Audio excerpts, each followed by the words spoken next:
Checking. Checking the chickens. We look like we're doing good. What's up, everyone? Let's go and get in the game. Start painting on this Demon Prince. What's up, everyone? My name is Brent. Welcome to Wicked Minis. How's everyone doing? On this Sunday, special Sunday.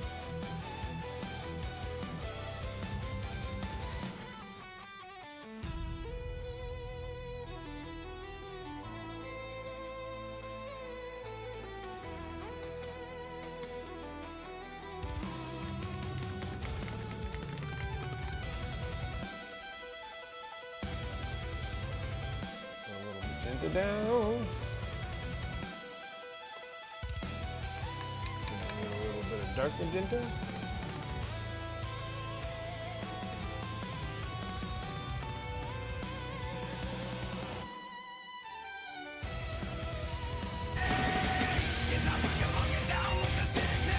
How's it going? Probably gonna say hi. No sound. Getting going. It works. That works. I'm down with the sickness, but I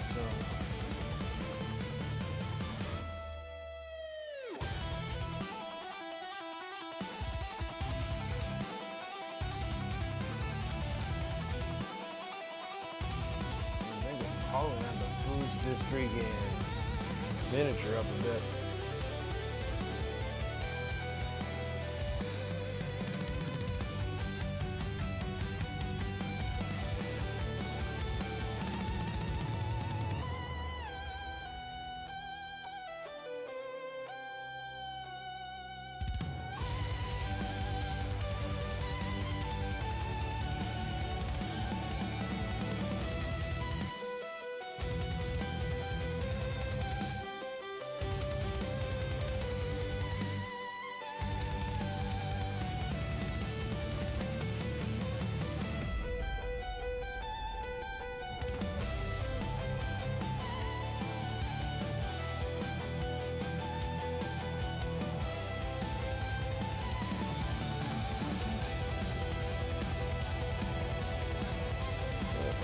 Side here, and I need a little bit of white.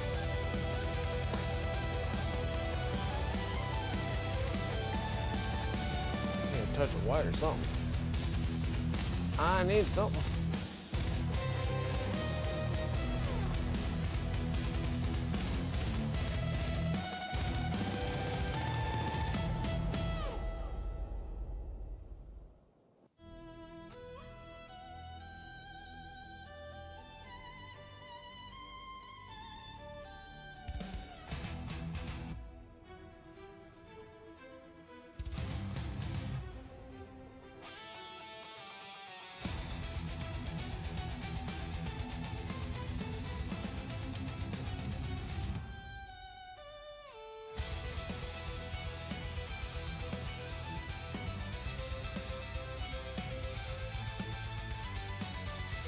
Maybe.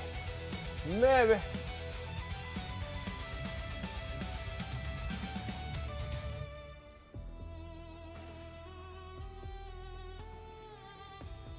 Maybe got the right colors for this.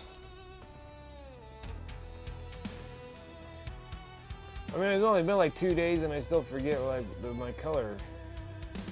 Let's go ahead and go with the dark one. Let's see where we're at with this one.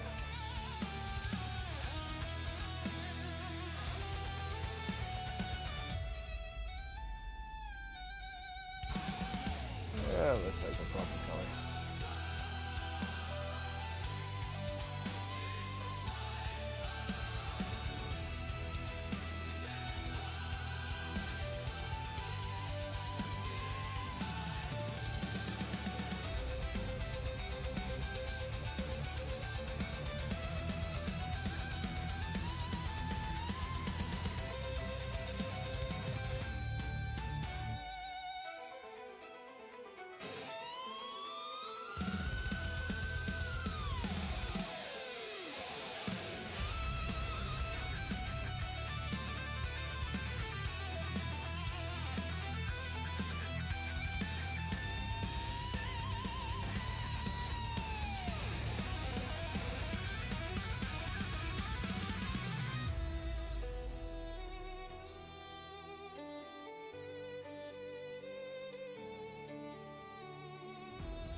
day.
We're close to getting the wings somewhat done.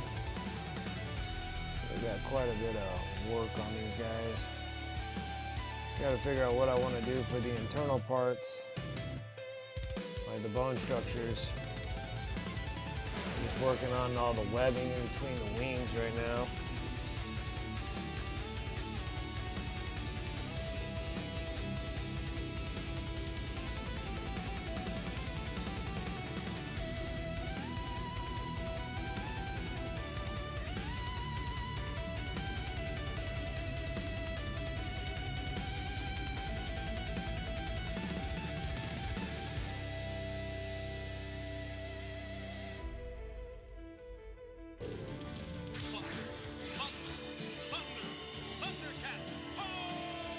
Sarah Elizabeth, and you're like, I'm here. I'm here. What's up? Penny Paint Paints. A little bit of Thundercat love there. Uh-oh. Dipped in the wrong paint there. Dipped in the wrong one. A little shade darker.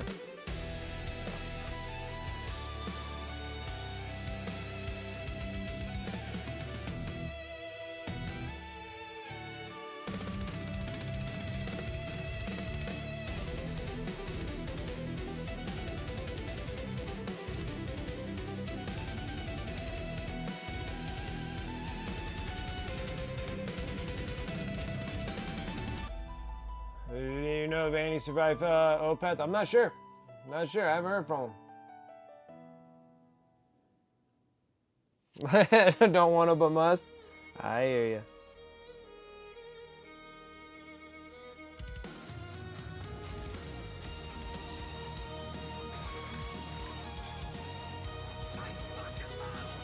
Rancid, hey, what's up? How's it going? Coming in with that sub 58 months. 58. Almost there. Almost there to 5 years. I'm gonna turn this down a little bit. I can barely hear you guys. Whoop.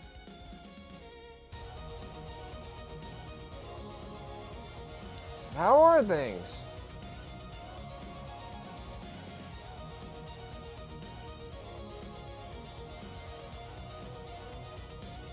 Like, damn, seen them 5 times? Yeah, go see Opeth? Yeah. Let's talk about going to a concert.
For the other death metal, well, you know, like a lot of the death metal stuff, I really haven't had, like, those have been my best concerts I've ever been to, is death metal concerts. Like when I saw like Cannibal Corpse, Meshuggah. They were mild too. Like they weren't like crazy by any means. Those are probably the best people that I've ever been in a concert with, is a death metal band.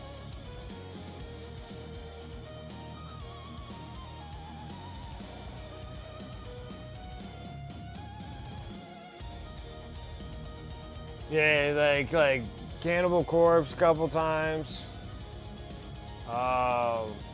Meshuggah was my first time ever seeing Meshuggah, and I thought that was awesome. I had a great time watching Meshuggah. And then the opener was another, I can't remember. Well, actually, when I saw,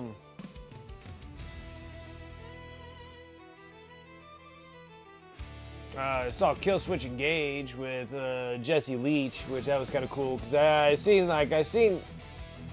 Killswitch Engage with Howard Jones, but I never saw it with Jesse Leach, so that was kind of cool watching that, seeing that too. That was a pretty good concert as well. And that had bunch of Texas bands in that one, not Killswitch Engage, but it had like Kubla Khan. Kubla Khan was awesome. I really enjoyed watching Kubla Khan. And then, is it We Are Kings? Something like that. And then there was like all three bands that were all from like Texas. And I can't remember the opener either. It was like Ice something, I can't remember. Dave Worldland? Hey man. Yeah, this is a pretty cool model. This is Demon Prince here. Doing this commission piece for Emperor's Children Demon Prince.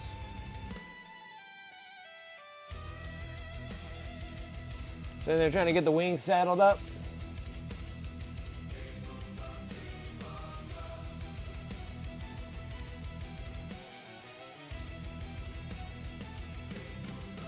Trying to get some texturing going up on the wings.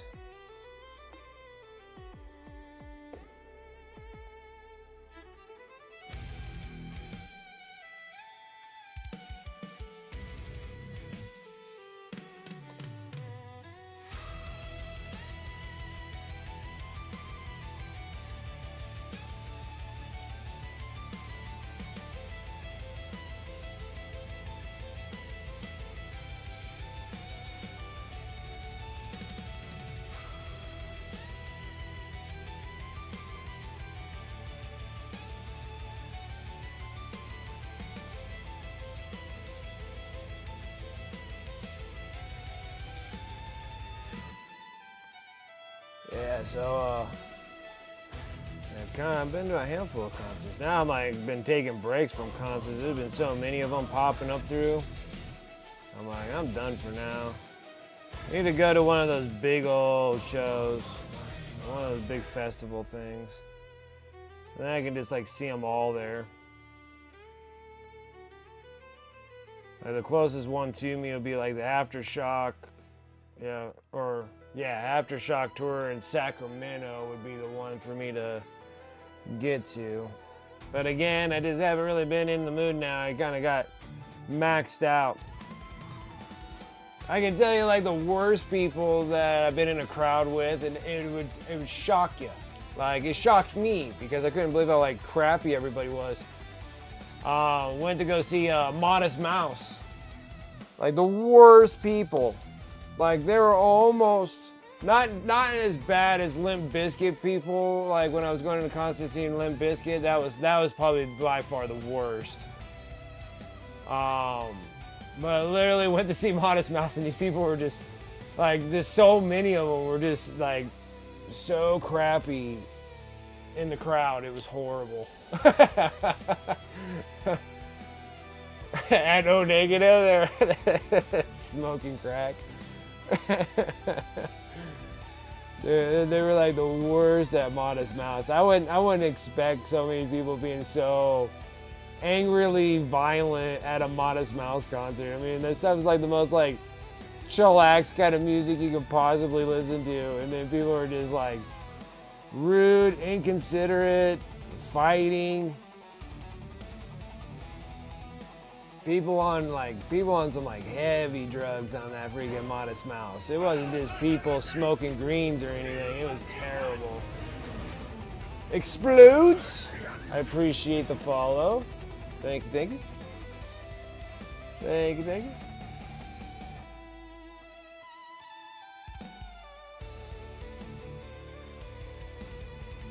I was literally shocked at Modest Mouse.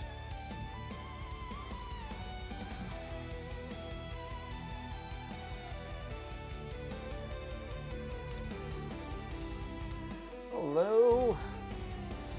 Yeah, for the Necron army and packaging it well. Oh, appreciate it. I'm glad that you enjoy them. Thank you, thank you.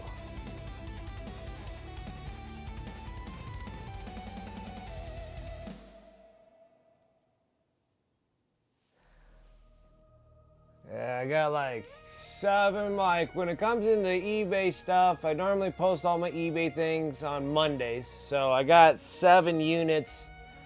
A lot of them are HQs, and then I got that spider, Canoptic spider dude. And those will be going up on eBay on Monday.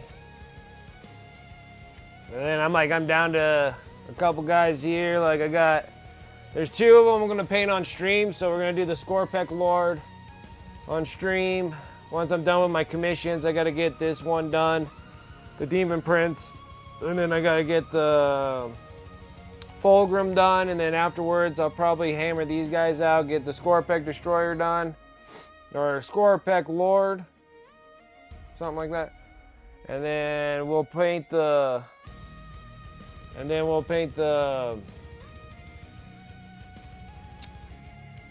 something dragon now. I can't remember his name now. Well, we'll paint this dude too.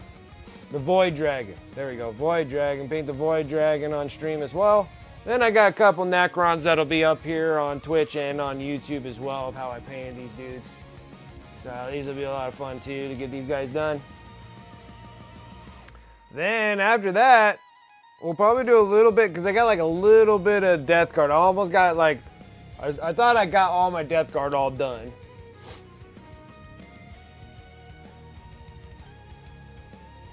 Yeah, the Satan Void Dragon. And then I got just like a last little bit of freaking Death Guard to do. So I'm actually gonna paint those on stream too, so they'll be over there on YouTube as well. And then it'll be Dark Angels. Be doing like a ton of Ravenwing and whatnot and get those guys all done. I was just priming all of those dudes because I'm getting so close to being kind of done with all the Necrons I have on inventory. Like, that's all the ones I have. Then I gotta get let's see here. I got Raven Wings, and then I got the Deathwing Terminators for Dark Angels.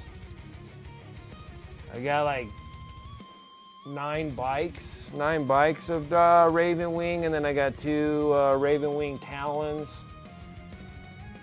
And then I got 5 old school Deathwing Terminators, and then I got 10 new new Terminators. And then I got 2 character units, which I have no idea what their names are. It's like Asmodee, or I have no idea. I can't remember what the heck his name is anymore. But anyways, it was trying to X out some of my inventory. I was like planning. I went through like everything that I had. I was like, okay, I'm gonna keep these. I'm gonna get rid of these. I got a little too crazy in the last handful of years, and now I'm kind of buried in miniature inventory, so I need to start. The backlog is large. Gotta get some of these things done. Yeah, on your work, no worries. I've been a Warhammer fan forever. I know, same. Shoot, man, been in the freaking deal since I was like 10 or 12 years old. So yeah, I've been around the block a few times, that's for sure. It was my first jump finally into 40K tabletop with a friend. Nice. Very nice. Very nice. Absolutely.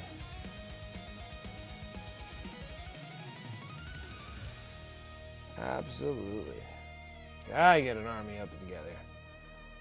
I ain't gonna say how many years it's been. Like, it took me forever to get my World Eater army done. And then the World Eater Codex came out and then completely just squanched my World Eater army. I can't use like any of the stuff in them. So then I have to like restart that one. So then after years goes by, I finally get my Imperial Knight army all done. And I was originally gonna sell it. And then I liked it so much that I was like, well, maybe I'll just keep it as my own personal army. And then that's when things started changing up, and I'm like, okay, I gotta start thinking of which ones I want to keep and which ones I want to give away. I sell it off or whatever. Get them out of here. Can't have an army and everything. It's a little absurd. I got way too carried away and broke the bank because of it. My wallet is broken. So, but I still wanted to paint them though. It's not like I don't. So I was like, well, I'll just paint them and sell them off, and other people can enjoy the miniatures, which would be awesome.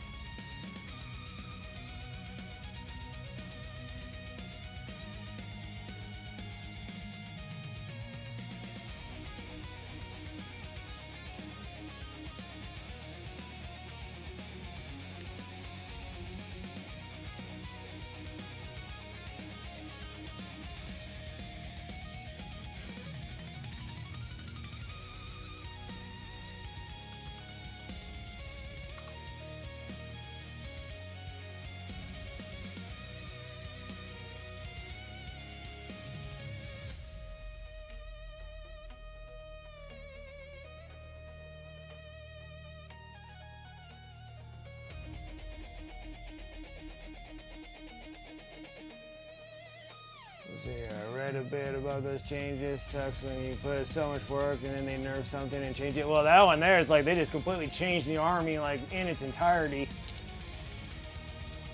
And I was like, oh my goodness, I just straight out.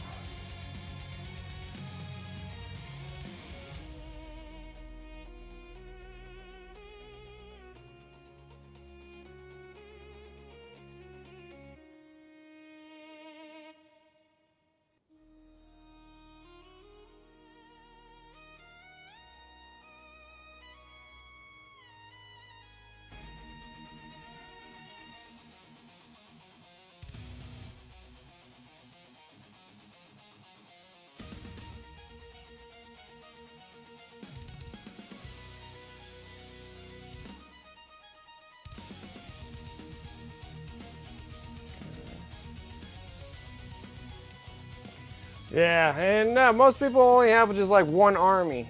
Like here, let me see if I can clear out some room here. I have too much crap. Oh no. Can't drop those. Yo. Okay. Yeah, and then I gotta get Custodes after Dark Angels. And then Admex after Custodes. But yeah, so here.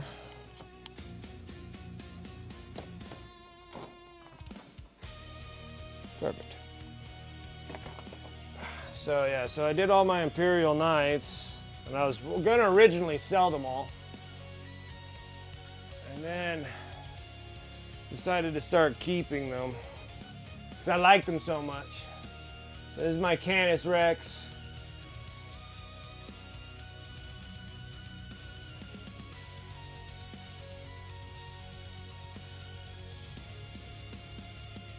And then like all my big knights and stuff, we made sure we put murals on all the tops of every one of them. So this one has Dante on them. And then this thing has gone through so many changes too, because at first I had like 2,000 points worth. And then I had, and I put him in a Blood Angel theme and stuff. So this is Canis Rex, has a little Rex dude in here. He's magnetized on here so I can move him if this thing gets damaged or gets destroyed on the battlefield. And then we got the Castellan Knight. Ooh, almost dropped him. And then this one here has Sanguinius on there, destroying that corn demon. So yeah, we take all those off. Yeah, it's like the wings, got Sanguinius and the whole dealio on here.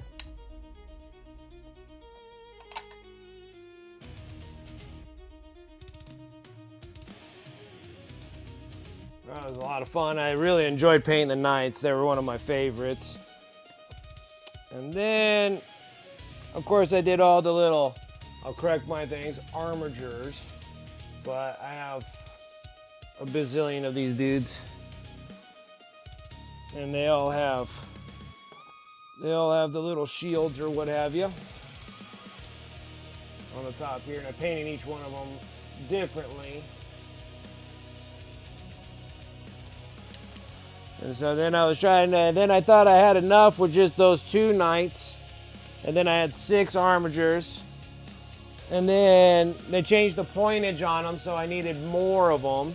So then I changed them up, so now it's still Blood Angel themed, but now I got the Death Company kind of deal on here. So I put the shields on there with the skull and crossbones on the armigers. I needed 2 more of them. So we did 2 more of these dudes. Both looks and lore, yeah. I really do like the Knights. And then I had to get a big old Knight. So I had to get a Paladin. So we did this one. And the same thing, we did it all with Death Company configurations on here. And then of course we had to do the mural on here, so we had to put Ashtaroth on there. Probably needs a little bit more stuff on here, but it's good enough for right now. But yeah, then those are all those dudes. And then I got little small things to kind of throw in between if I need them. So I got like, I think this dude's called a Vindicator. Can't remember. It's a sniper dude. So he's one of the assassins. Well, actually, I take that back. Not fully an assassin. That's the assassin. So I got that, the assassin. And then I took the Inquisitor. And then that supposedly with all 3 of those and all the Knights that I have should well out a 2,000 point some way or form or another. And finally got my army completely done. It took me a while. Like, it did take me a good long time. I was always busy doing commissions and selling stuff on eBay. And I really never had the time to really do my own. So then the next one is I'm going to go into Age of Sigmar and finish out one of my armies that were really close to being done.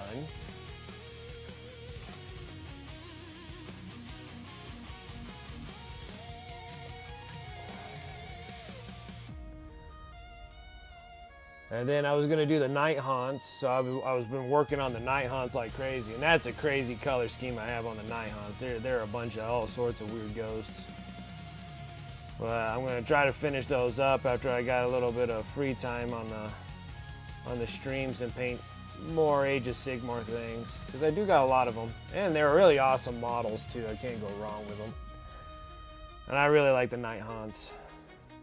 I got Soul Blight Bleep Blops and all the other ones too. Just, ugh.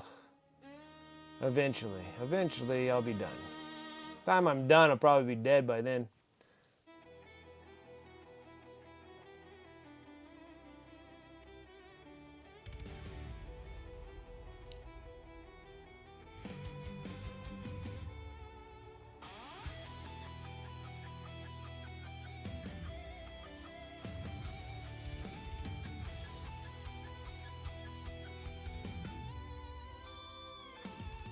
Army herself is just going to commissions at this rate. Okay. Or it will never happen. I get you. Some ghost arcs though, yes. Eventually, yes. I know those. What is it? Doomsday arc. I know those are really of a popular thing to have for Necrons.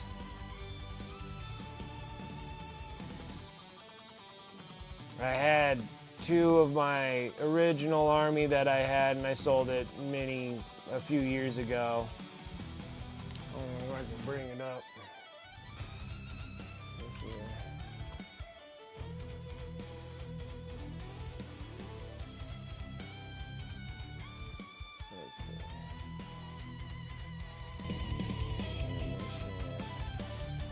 Painted 6 billion miniatures.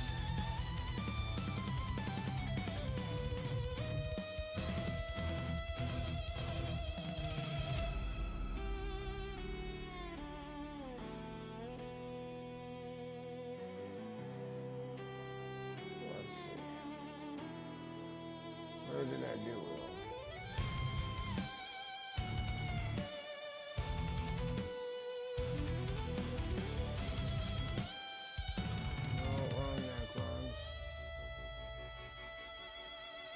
I originally had Flesh Terrors,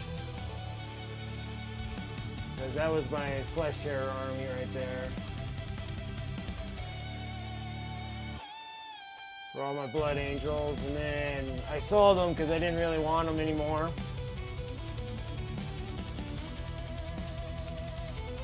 You need a couple nights just because. It's always nice to have some nights. And those were all my Flesh Terrors, and then I'm getting close. Yeah, and these are my Necrons that I had. Like, this was my Silent King.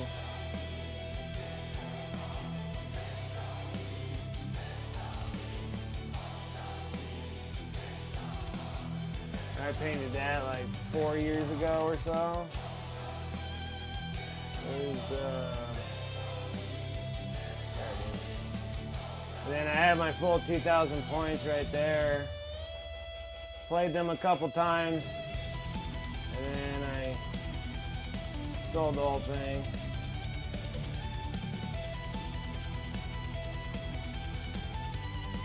Yeah, and you need the Ghost Arcs as well, yeah.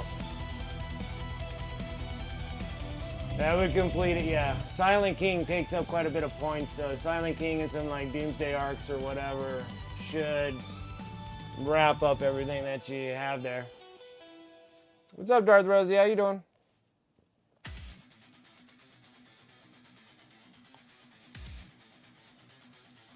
Silent King's so awesome. He's awesome to play with, too. I enjoyed the hell out of him.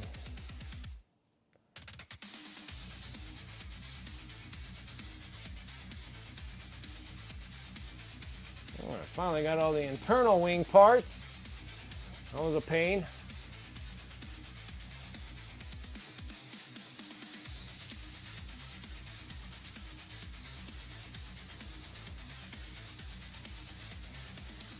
Well, I think the Silent King, I think it restores its own health. Unless they change that. I don't think you needed a reanimator for Silent King. Silent King will re-heal himself. Unless they change that rule.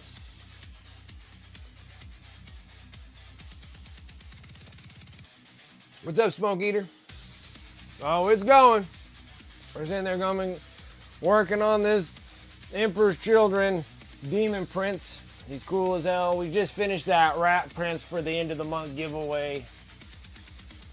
So I just finished a little diorama base here. We just finished that on last stream and then started working on the Demon Prince, but it's all good to go now.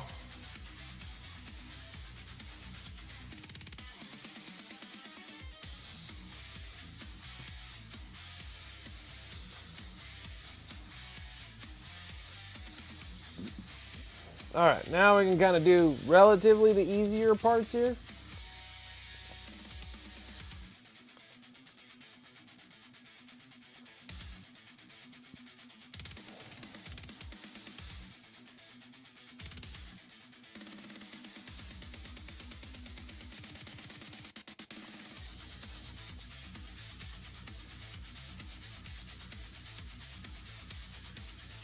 From new tabletop, I just thought there was supposed to be some synergy for the full block with it. Yeah, so yeah, well, I think that the Silent King now, if I had Tavon on here, he would tell me all about the Necrons.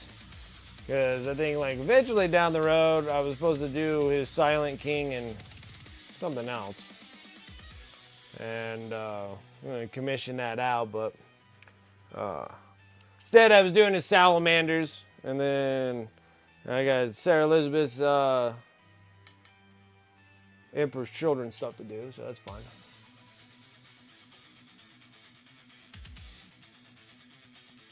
The Nightbringer, yes. Yeah, the Nightbringer. Yeah, Nightbringer and the Silent King. There's still time. There's still time.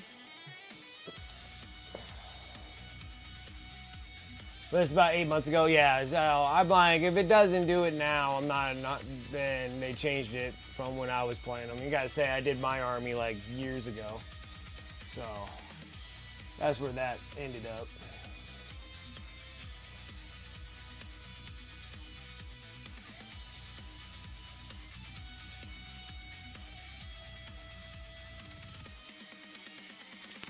So yeah, it'll be fun. You got a lot of good, you got a lot of cool minis to get yourself started.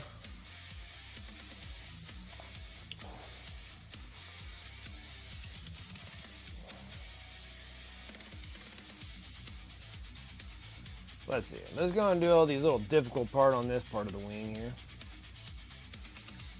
What is that?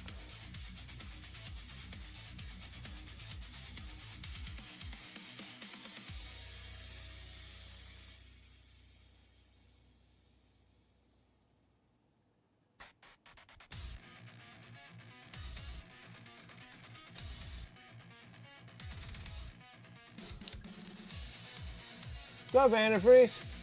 Painty Paint Paints was asking if you did antifreeze freaking survive Opeth? And I was like, I imagine so, but I don't know. I'm like, I didn't know when you went, so I know you brought up that you were going to Opeth, but I didn't remember what day that was. Yeah, it seems like obviously you survived it. You're talking with me now. Oh, it was last night? Oh, okay. That's gotta be fun. Opeth is a great. Opeth is great music. I love that stuff.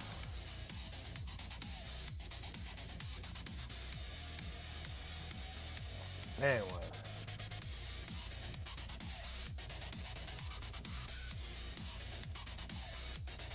Space is gonna look cool. Nice.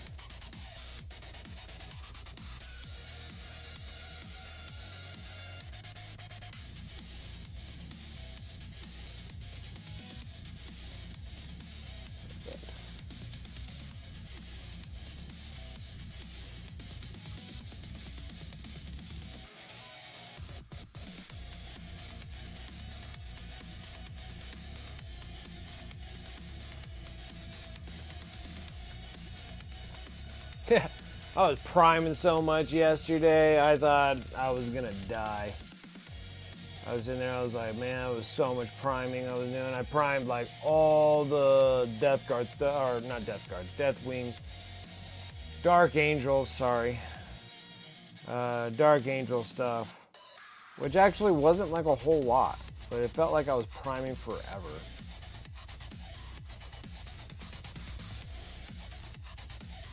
It was pretty crazy.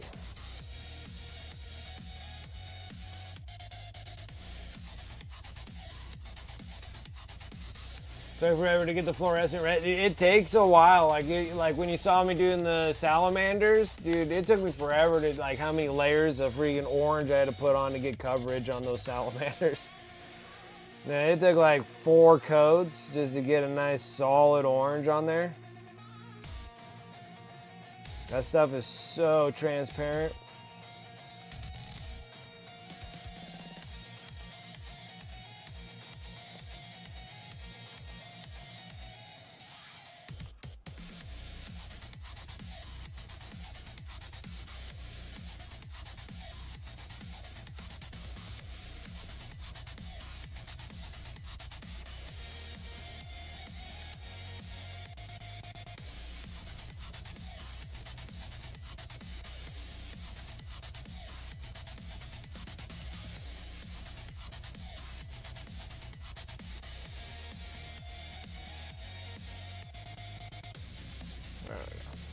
Now, all the rest of these should be relatively easy. Have better access to it with the paintbrush.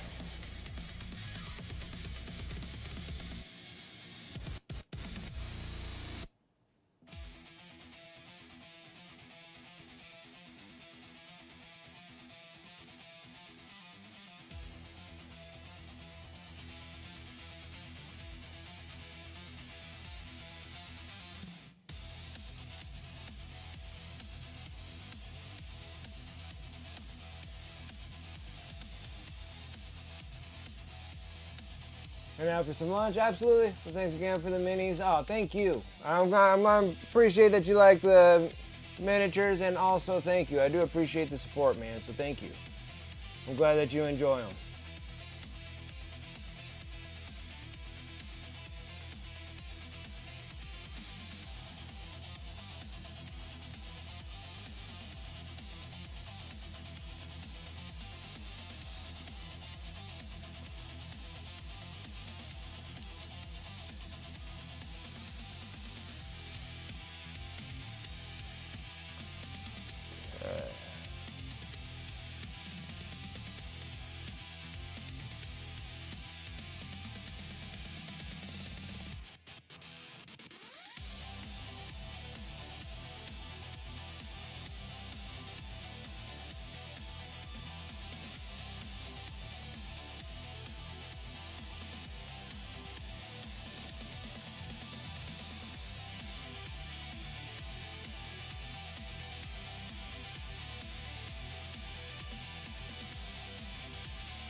So yeah, I was able to get the 2 boxes of Corsair Eldars Battle Force box. I was excited about that. I was like, cool, because I know those things are going to be a hot commodity in a bit. Eldars are like for sure one of the armies I'm going to try to keep. Try. I always say try because most of the time when someone wants my miniatures, I normally just sell them off anyways. But I'm going to try to keep Eldar. I gotta try to finish up all those night hunts though, so I can have Age of Sigmar army, and then hopefully we can sit there and start working on the Horus Heresy army. Would be really cool. I'd like to have a Sons of Horus army. Like that would be freaking awesome.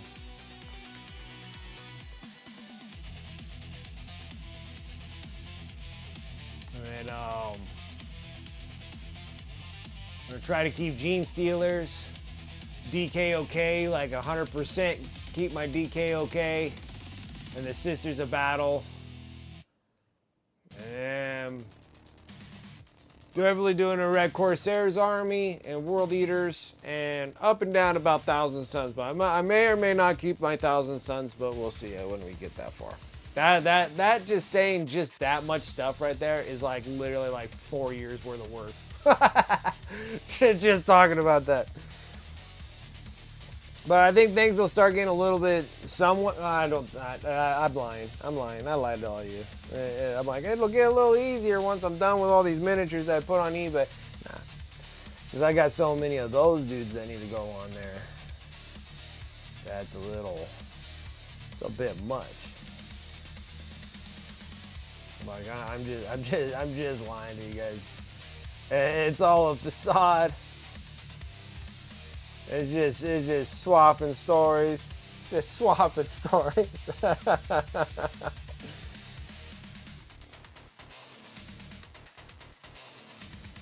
So you got the Eldar from, oh, you got the, oh yeah, how do those? They look great. They're as good as if you did them. Nice.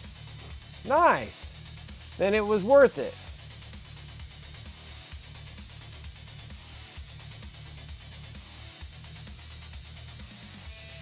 See, the worst part is my son is being good and not getting in trouble anymore, so I can't punish him for building my miniatures. So I guess it worked out good. It worked out good.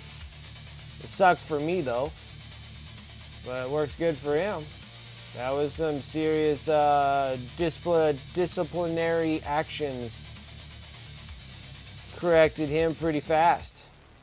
Now he's not all getting in trouble anymore and stuff, so now he can't build miniatures. Now I'm almost kind of like, hey, go get in trouble at school so I can punish you for building miniatures.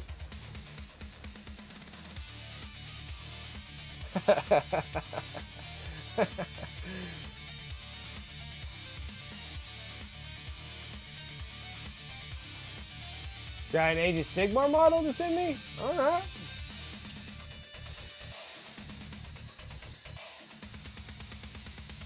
Should be able to finish some stuff. Yeah. She'll swap his story saying that too. Yeah. Yeah.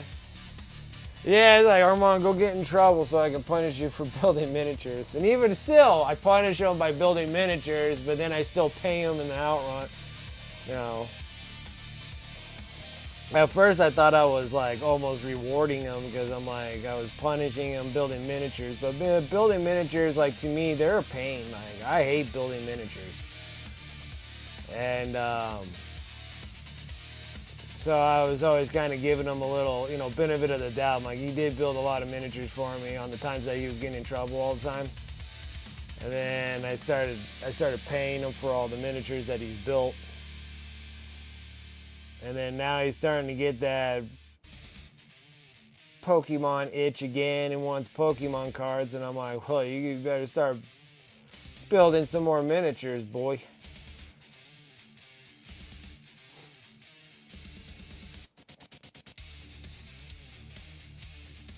I just got you to paint for a giveaway or whatever. It was free with the Warhammer subscription. Oh, okay, gotcha. That was the Age of Sigmar one, huh? For this year? I forgot what they were. Oh, that one has the the Soul Blight Bleep Blop one. That's now they're making them into dioramas. Isn't that the big vampire one? Or the not big, but like the vampire one? That one's freaking awesome. That one there, I'll paint that one up, but I don't know, I want to give it away. Oh, it was last year's one. What was last year's one? It was... I'm trying to think. I know... Ooh... Gosh dang, now I can't remember year 4.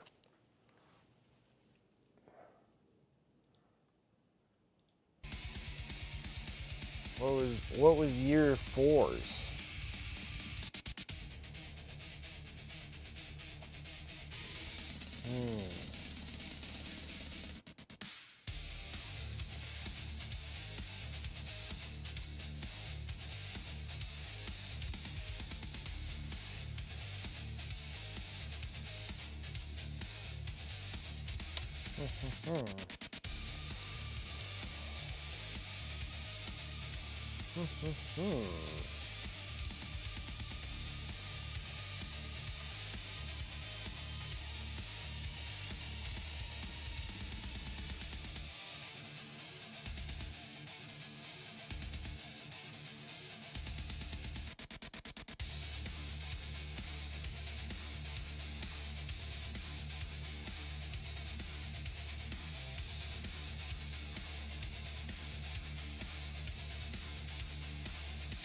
I remember year 3.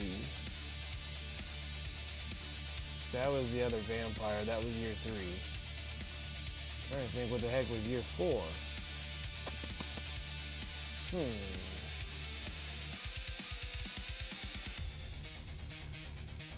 $15-year anniversary, huh? Well, congratulations. That's a long time.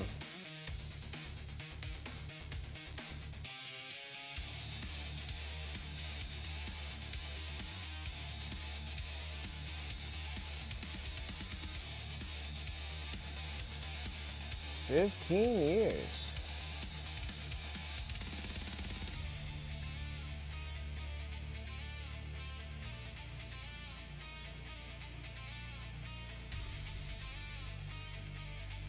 Ah, it was the Marshall. That's it.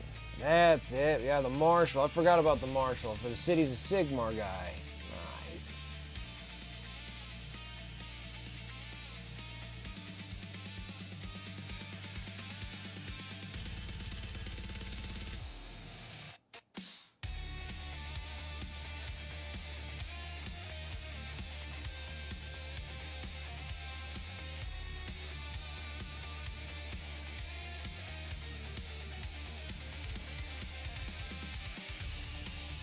Okay, no worries. No worries. I appreciate that. The Cities of Sigmar.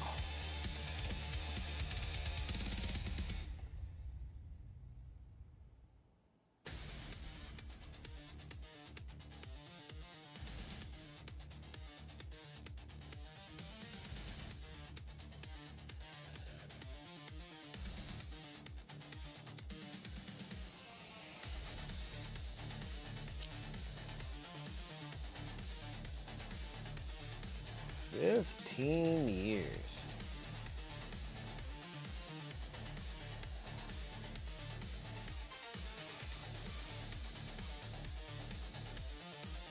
My 15 years don't happen until October.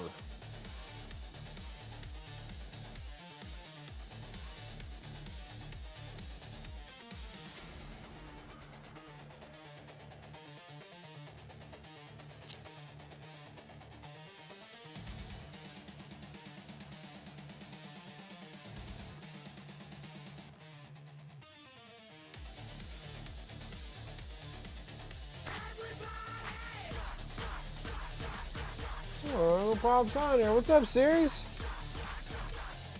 How are you feeling? I know you've been really crappy sick. Hope you're feeling better. It always feels like it takes forever to get over being sick now.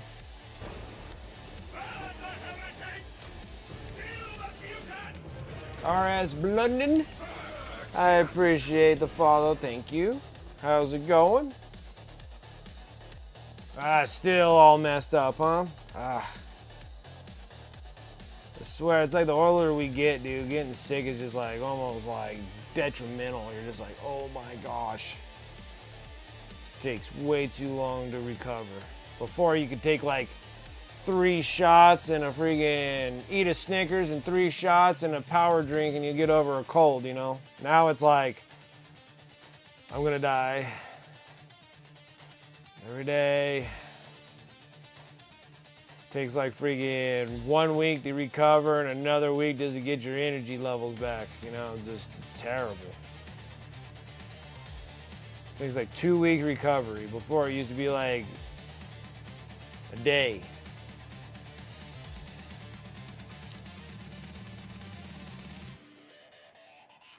Yeah, but I'm sure I'll get better by tomorrow. Yeah, it eventually hits its down peak and then eventually start recovering from it. Yeah, it was kind of weird. I'm like, oh shoot, I'm hearing from you today. I was like, oh, I'm like, yeah, you're still sick, so I'd figure that you'd be at work coughing in everybody's burgers and stuff. Like, oh yeah? Oh yeah? You're gonna talk smack to me? Be like, well, here you go. Keep talking smack. Keep talking smack. I'll give you COVID loogies. Enjoy those.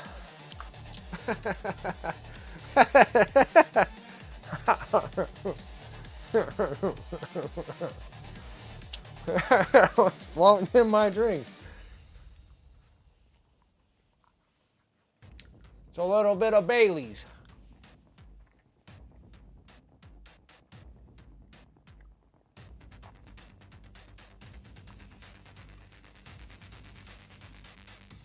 You have a partial freaking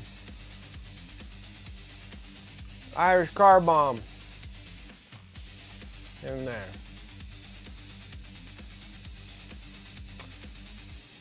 Actually, you know what the funny thing is? I don't even know if you call those anymore. Ew, yeah. Same time, every time I think of those things, I'm like, boo. We're getting to that time of season where everybody orders those things too. Well, we got one more month for St. Patty's Day, and everybody thinks that they're gonna sit there and drop that nasty Bailey stuff and Guinnesses and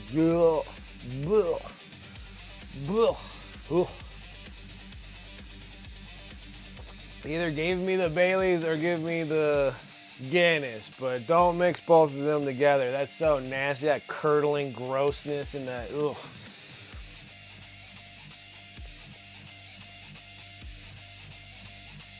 That thing got way too much hype. That stuff is gross.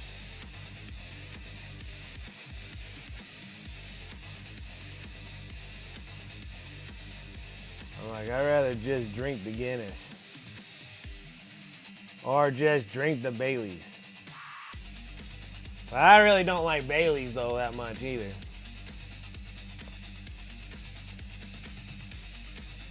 My palate has changed over the years. I don't think I've ever liked it.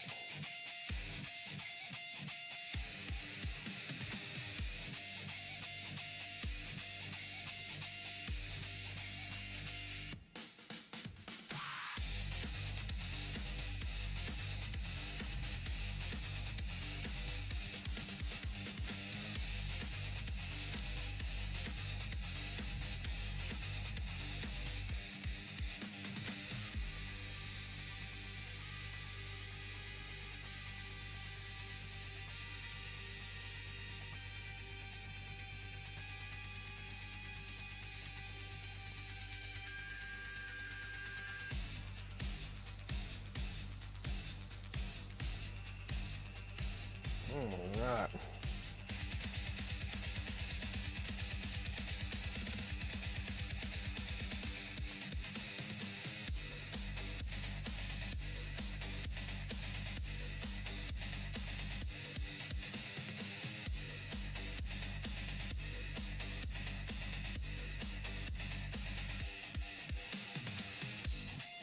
Yeah, supposedly on the news, they're all talking up a big old thing about a storm hitting me here soon, so we actually might get snow in the valley, maybe. This is the only one where I'm kind of like, I think it might happen. All the other ones, they were all like, it's gonna snow. I'm like, nah, it's too warm, kept raining here. Like, we literally have, like, no snow. Like, well, up in the mountains you do, but we don't have any snow down here in the valley. They're talking about this storm's gonna come by and freaking smack us with a bunch of snow. I'm like, oh boy, it's gonna be a mess. Every time it snows, I get crazy snow days. So when it snows, I don't work at all.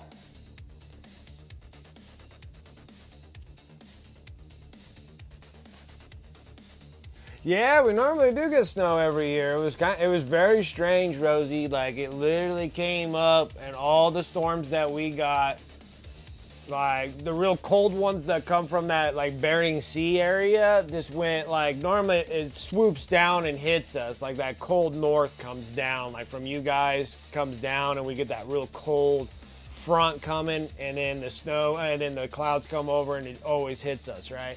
We didn't get any of that throughout the winter, like none. Like this is the first time that it's actually coming from up above, down below, and I think it's cold enough for it'll actually snow in the valley. All our snowstorm, all the storms that we've been getting was coming from Hawaii, like straight into us, and it was just super warm and rainy. It was crazy.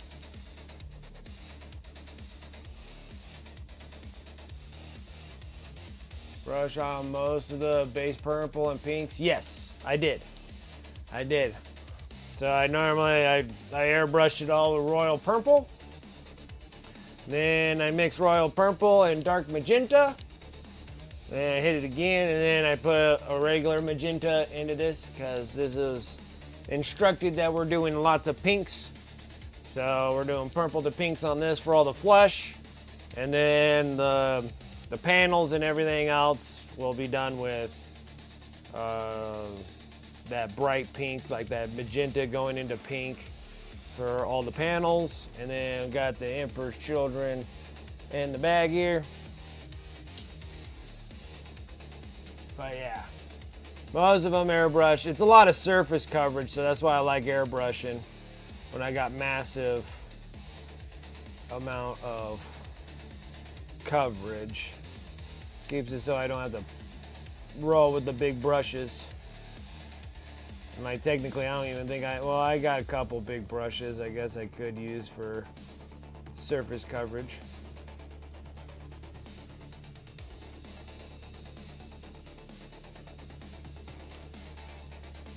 And I like the airbrushing for that nice smooth transitions between colors too. They're really nice.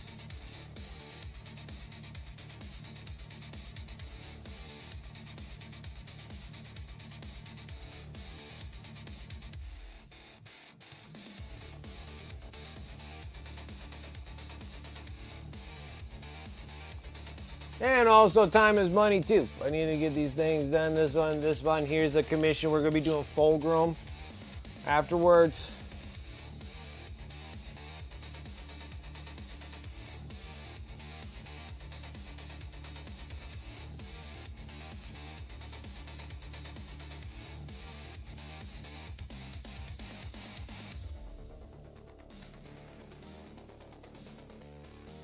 After this dude's done, we're gonna be doing big old Primark fulcrum.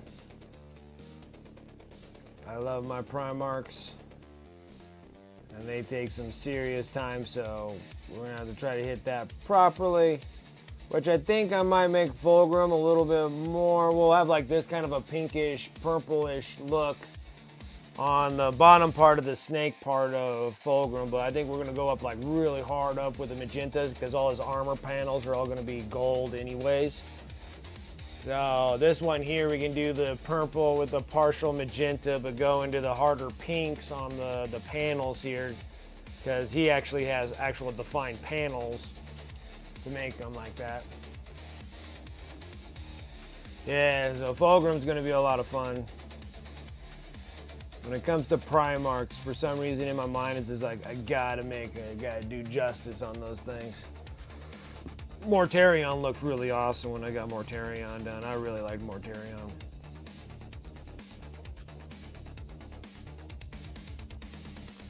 Still need to pick up Lionel Johnson. I might have to get him here soon once I can get some things situated. It is on one of my list of individual models that I normally don't buy individual models. I normally buy Battle Force boxes or magazines. I'm a big magazine fan. Love that Oshet part works and those freaking Warhammer like Age of Sigmar and 40K magazines. I'm a big fan of those. Not so much for the paint as much as the miniatures because I don't really paint a whole lot with GW paint. It's rare when I do that.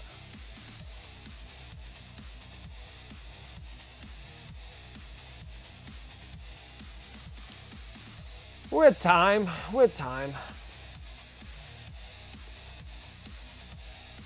You'll get there. That happens with almost every every edition. So, and then the new edition's coming out here in a few months anyway, so maybe they'll give them a nice good boost for all your Primarchs.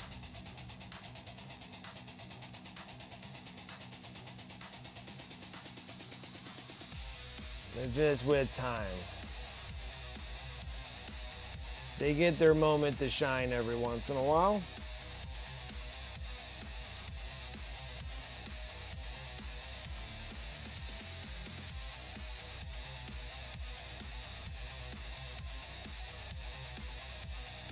So every time they do something with the Primarchs, they always make them way too OP. That's the problem. Some people I know running Fulgrim and GTs and winning, yeah. I just don't know exactly the full rules about all of it. Did it, Barry Andrew? What's up? Yeah, a bunch of highlights, a bunch of stipulating lines here.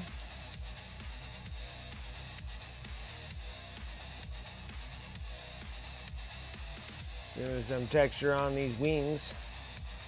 Texture on these wings. Get all the highlight parts on before I do a wash over it, and then that'll fill in all the shadow parts in the wings.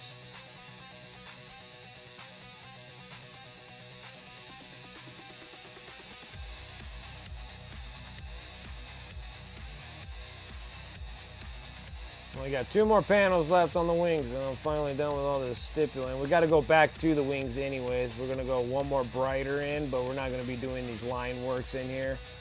We're just going to emphasize on all the little holes and tears in the wings themselves.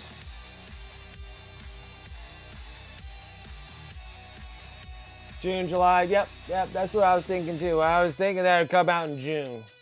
Seems like that's when they always come out. That's like Warhammer month. It's like June.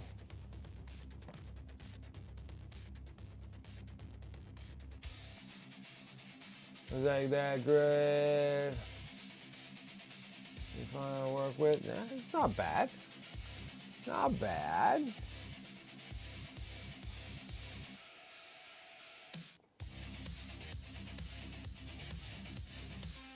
Yeah, just get this done and Fulgrim done. We'll do a couple things in Necrons, so I'll actually have like all Necrons on my eBay store. Finish up 2 Necrons on stream. We'll do Death Guard and the last little bit of Death Guard that I have after this, and then I can get back to actually doing either personal or something else. Well, I should probably do a little bit of the Dark Angels with the Deathwing Terminators.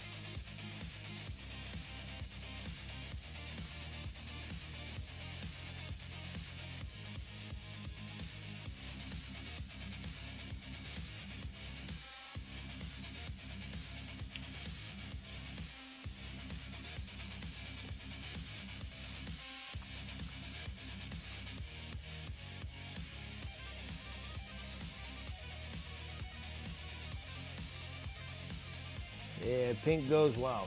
I like magenta a lot. Yeah, I do some Deathwing Terminators. I got a bunch of Ravenwing stuff I gotta do too to put them on eBay. But I'm almost done. I only got like 1, 2, 3. I think I got like 6 or 7 models of Necrons left to do. That was a lot of Necrons. I painted up bunches.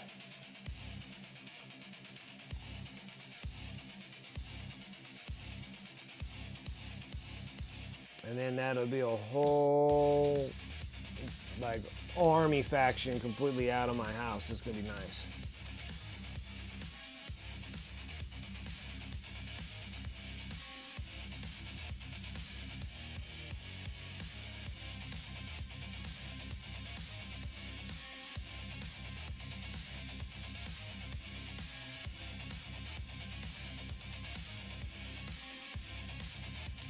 Nah, Ravenwing not too horribly bad. I mean, honestly, like Ravenwing, I swear, I think they just paint them black. But then I was thinking maybe I should do the color theory on them and then just make them mix towards a little bit more towards the green side and then have like a dark green black on the actual miniature and then highlight them all out and then be done. But I have a feeling that in 11th edition I feel like Dark Angels are gonna get more updates. And I just don't want to be stuck with a bunch of miniatures that I can't get rid of.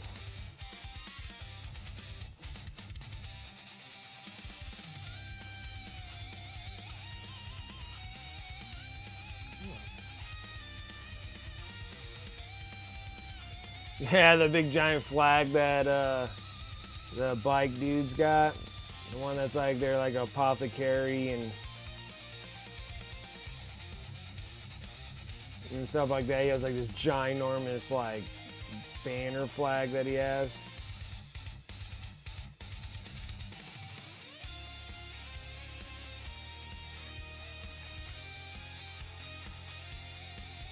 Yeah, they're like a command squad, yeah. Dude has like a ridiculous flag. The flag's like 3 times the size of like him and his bike. You're just like someone got a little too carried away when they were making this flag. I'm like, really? And thing's like massive.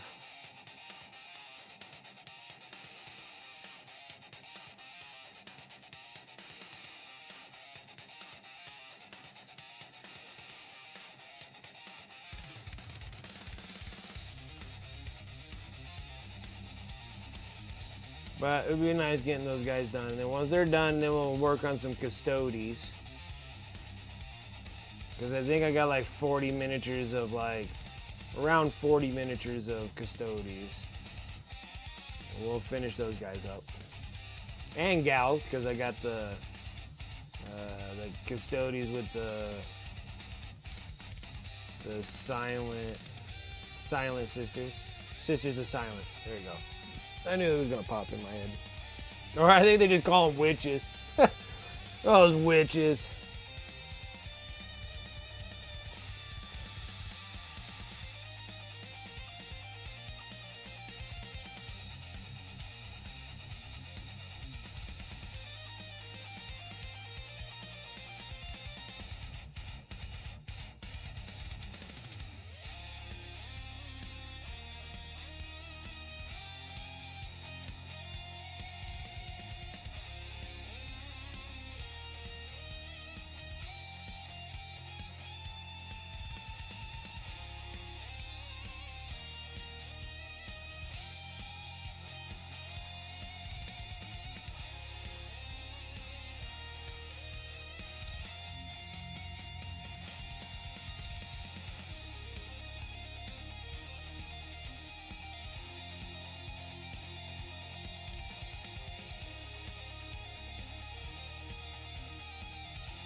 So yeah, I think like the big bulk of GW stuff, I don't think I have to worry about anything more stuff coming from them that I actually need or want.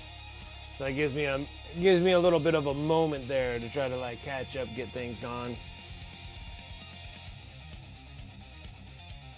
But I'm hoping to try to still keep up on top of when I started this year. I was like, okay, I'm gonna try to keep at least like a cycling to the eBay store. I'm like, if I can try to get 4 units per week on eBay, I think we'll be doing really well. Like a lot of times I lack on the eBay stuff for like a month or so. Like a slacker. And then it takes me a while to like rebuild back up. But I think this year I'm gonna try to stay more on top of it.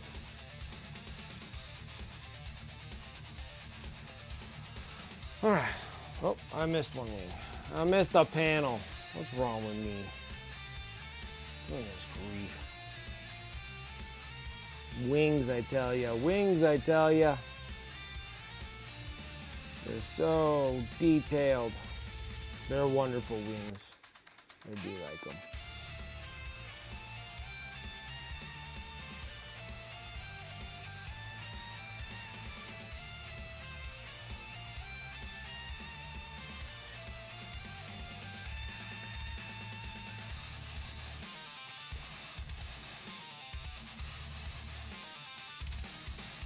Still thinking that I should do something with like the rib parts of the wing, like the actual bone structures.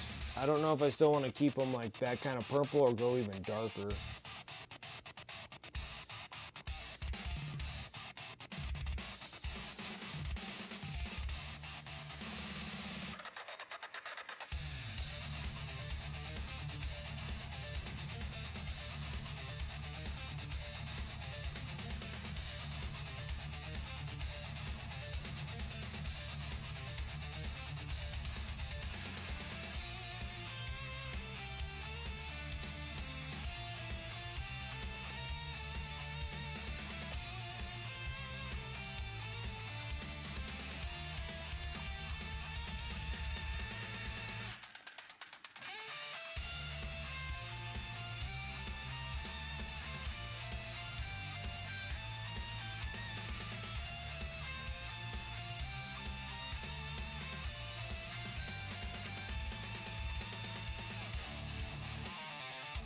Come on. I need you to come off the brush, please. And nice little thin lines, preferably.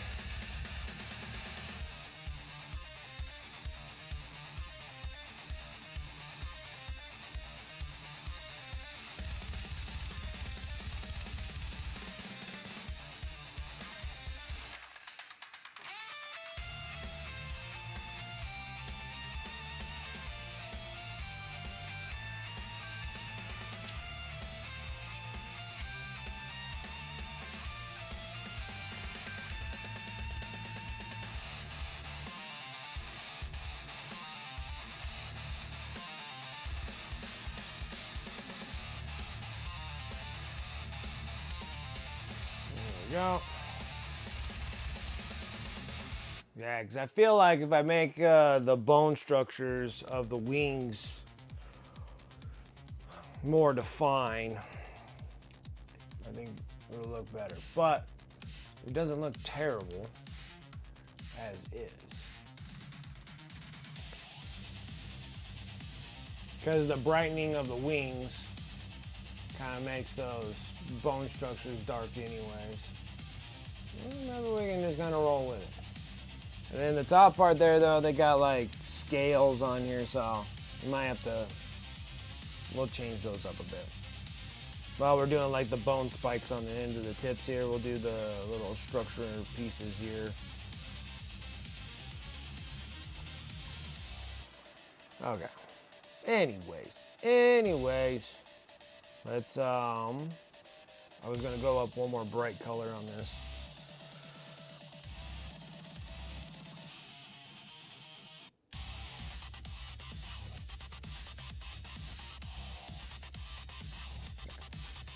This is what I want. And this one here, it's gonna be relatively easy. I'm just actually going through all the little hole gouge little pieces here and kind of giving those little highlights.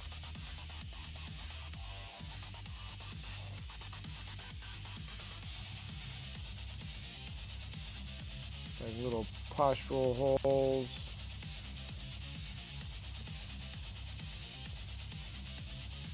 Little scrapes and cuts.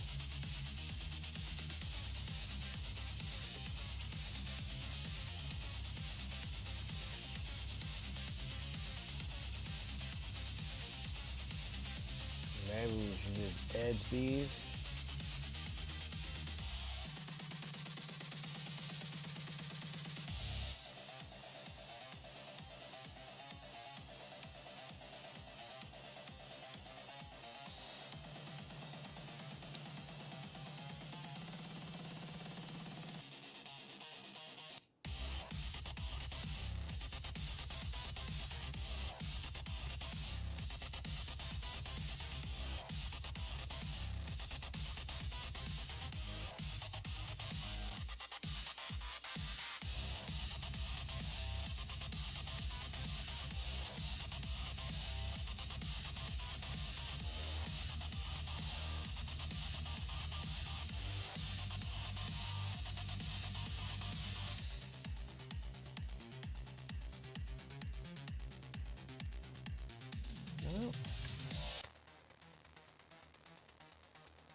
Can't see.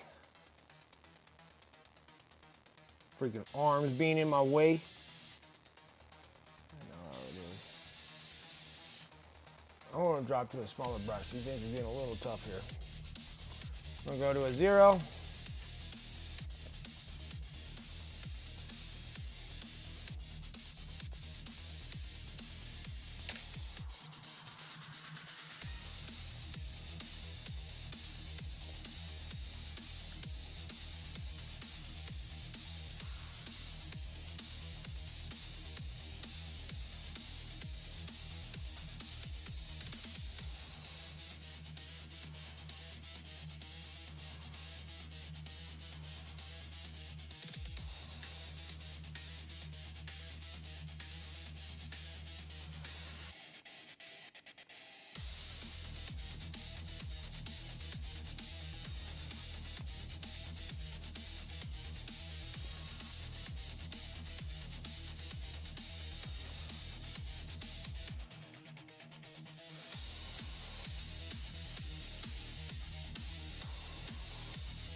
Come on.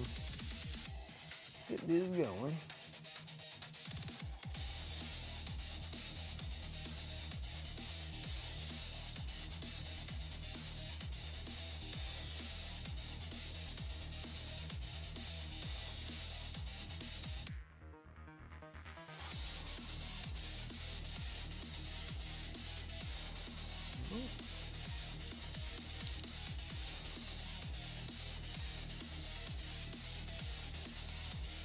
You threw a 00 away the other day because I was angry with it. Been a hair and it was. Gotcha. Got a terrible line in it, and your brush keeps separating brushes. I hate it. I hate when that happens. It happens quite a bit.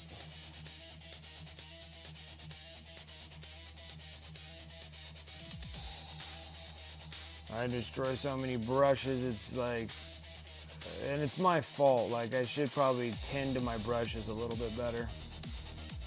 But instead, I just work them until they're done and I throw them away. I'm such a terrible person. I just use you up and throw you away.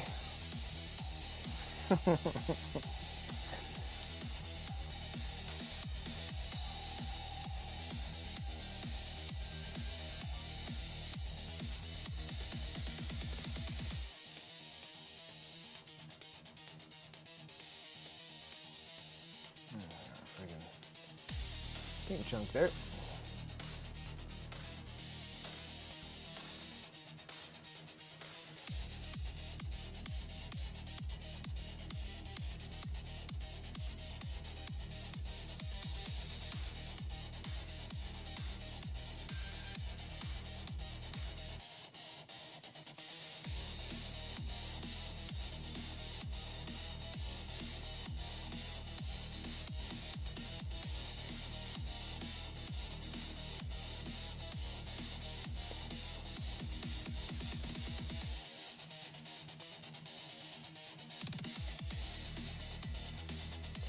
Yeah, so since I am doing that little Kickstarter for Cult of Paints,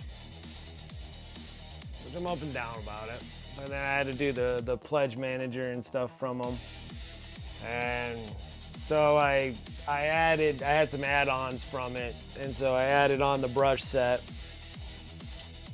and actually because they were doing pledges for really nice airbrushes. Like, it wasn't like their own created airbrush. It was literally, it's a this one, whatever they are. Harder and Steinbeck airbrushes.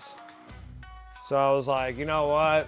I'll pick up another airbrush because they're nice airbrushes. Like, they're stupid nice airbrushes. So I was like, okay, I'll just throw one of those on there too for their add-ons because it was pretty cool. Because I already have like the Infinity brush. And then I think the other one's like the Evolution brush.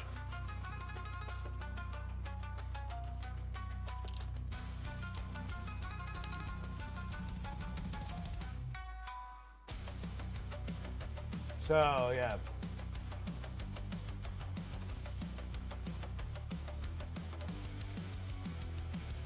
Haven't airbrushed yet? Hey, you should give that thing a shot.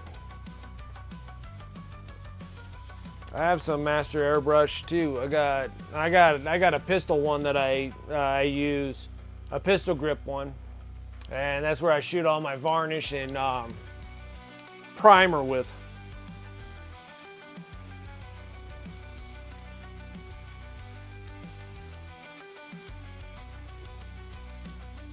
It's like one of those 0.5 millimeter ones, so you can just thrash a bunch of prime out of that thing. Don't care, just spits it out of there. Yeah. So, and I originally started with a Master Airbrush like many moons ago. And I had that thing forever. Until someone stole it out of my garage one day. Stole that and stole the Krios that I won from Next Level Painting. I was so upset. It was the only thing that I ever won from Next Level Painting, like actually like won from a drawing. And he's like, you won the paint, he goes, you won the airbrush. I was like, oh my gosh, that's so awesome. I mean, it was just like that big hype and everything. So it was just like, it was so exciting. And then I got it. And so I had the Krios. Which looks like this one. Because now I had to go and buy one, but it was the PS289, the Krios. That's what happens when you let it sit in the LA Awesome sauce for weeks. But yeah, so I had this, and then that and the Master Airbrush, and then I have my Eclipse, the Iwata Eclipse, and then one day someone went in my garage and stole the Master Airbrush and the Krios and left the Iwata for some reason. The Iwata is the more expensive brush out of the bunch.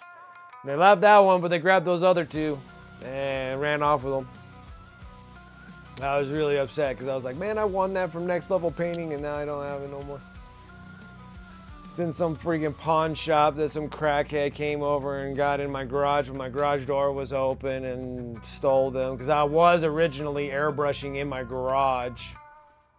And before I moved it in here and started airbrushing inside instead of out in the garage. But yeah, garage door was open and some crackhead went by and freaking stole it. It's probably in some pawn shop somewhere.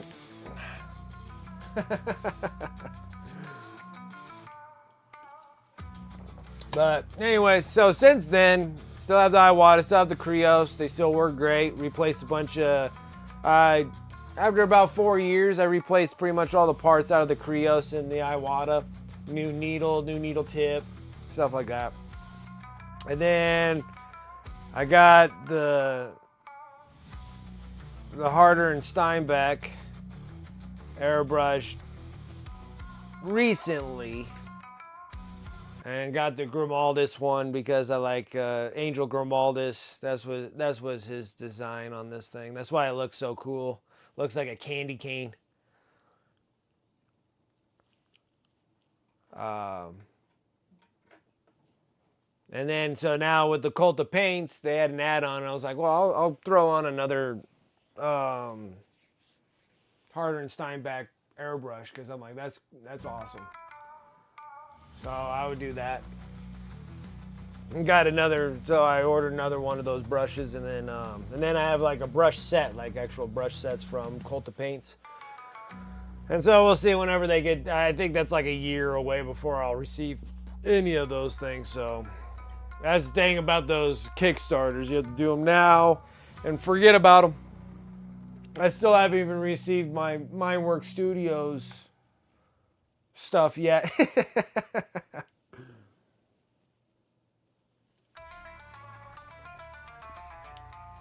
Let's see, you sell Iwatas at the store? I love my Iwata. The Iwata, are they CSs or HCs? I think they may be called HCs. I love my Iwata. Iwata still shoots good. I think I just replaced the needle tip once on my Iwata. They're excellent brushes. I think they're awesome. Beat the shit out of them, but it depends. Even the Masters, I take pretty decent care of them. Masters work all right. Shoot, paint water airbrushes like crazy with Masters. He's had that thing for a bazillion years.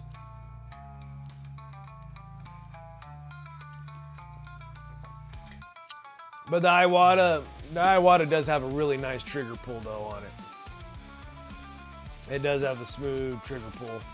So even like the Krios and stuff, like the Krios is made from Japan also, like the Iwata. But the trigger pull is a little stiff on it, and the Iwatas are a little smoother on those. And then Harder and Stybacks, I gotta look into it a little bit more because it has this like anti-lock thingy. So you can literally have this thing like lock in a position, and then you can, instead of pulling back, you're actually gonna be pushing forward to stop the flow. I still have to get more involved in this Harder and Stybacks airbrushes. But yeah, Iwata's a great brush. I love my Iwata brush. And I like my Master airbrush too. My other one was a top fill, and then I decided to get a trigger pull for doing primer and stuff like that. Primer and varnish, because primer and varnish just kind of beats up your brush. It's always stuck with a bunch of crap in them.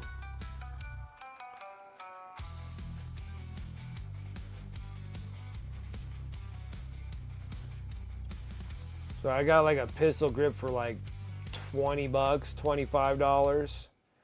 And I use that Master one to do all my prime and varnish. Then my other ones I just shoot regular paint out of.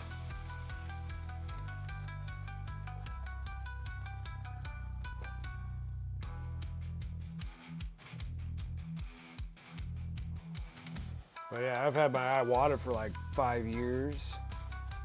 The Krios, pretty dang close. But the Iwata is holding up a lot better than the Krios. The Krios is a little rough.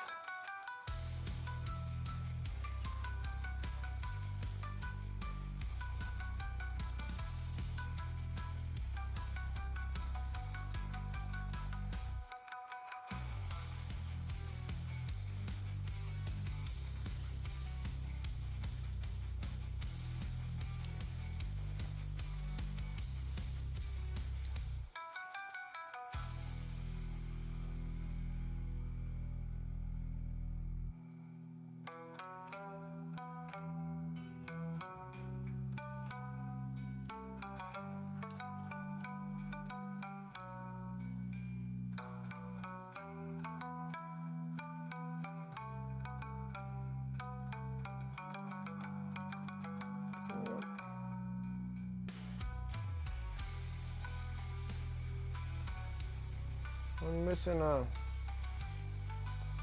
a piece out of this thing. I don't know. How is that even possible?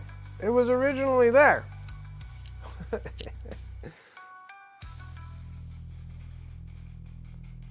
Son of a beeswax. I'm gonna have to, well, it's not a big deal. I have a bunch of these not built, so I'll have to go and rob a spike. I'm missing a spike. This spike here, it's missing out of here. Son of a gun. I'm gonna have to go and track it down.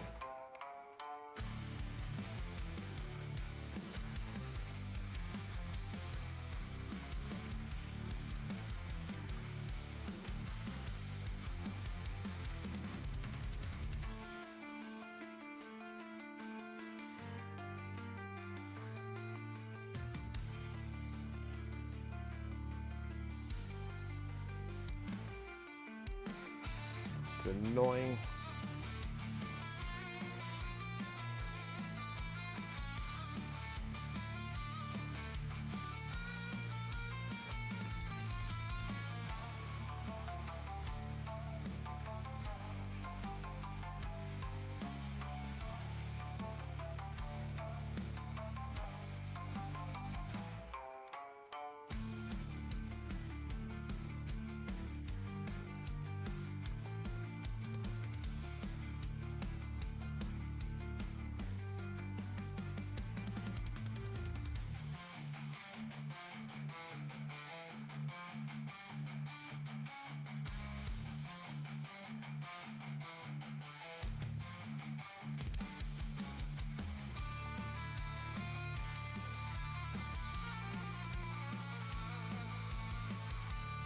It's so funny. I can't believe a freaking piece came off and I didn't even realize it.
Another dry spot on my brush.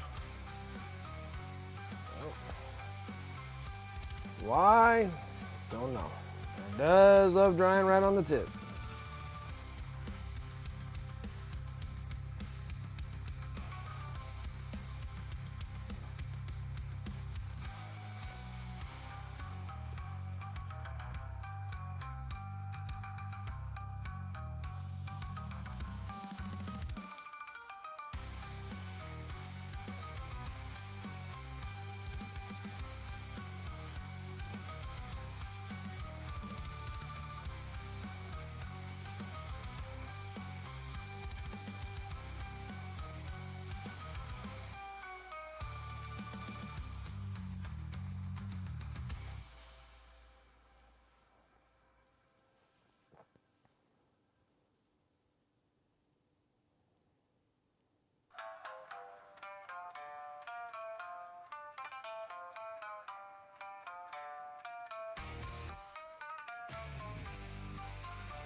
Almost done with all the internal wing parts.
Right. Give that a minute just for a second. Now, I'm thinking that, I don't even know how in the heck.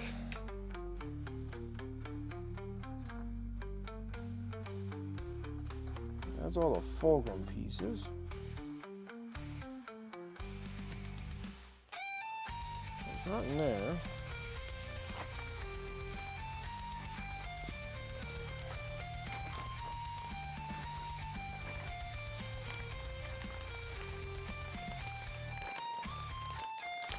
I think it was originally in here. Was originally in here, I think.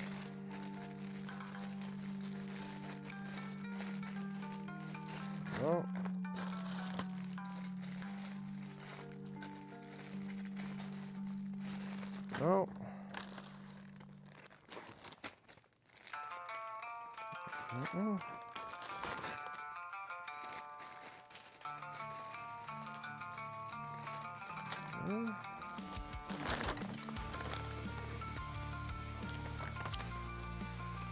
Oh, I'm gonna try to track down where the heck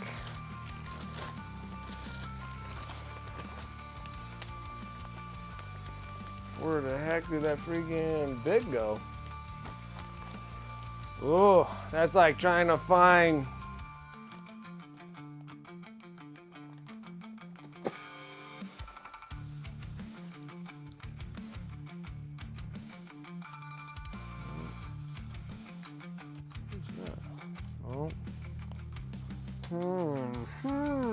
what did I do? Know what's gonna do?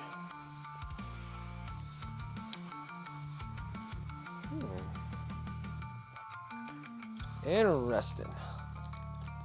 Don't know where I did with my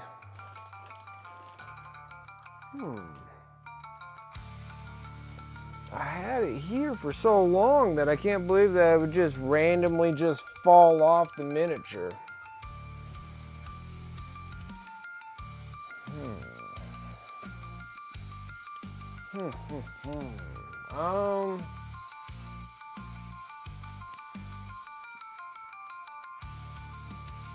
I gotta take a leak anyways. And I probably need another soda. Alright, so let's do that. I'll be right back, guys. We do that first. Let's see what happens.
Alright.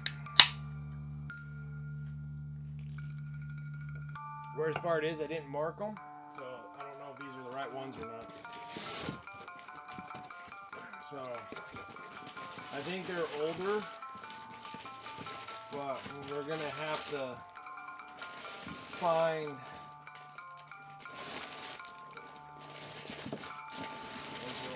That's all orcs. So I'm going to give you those and then...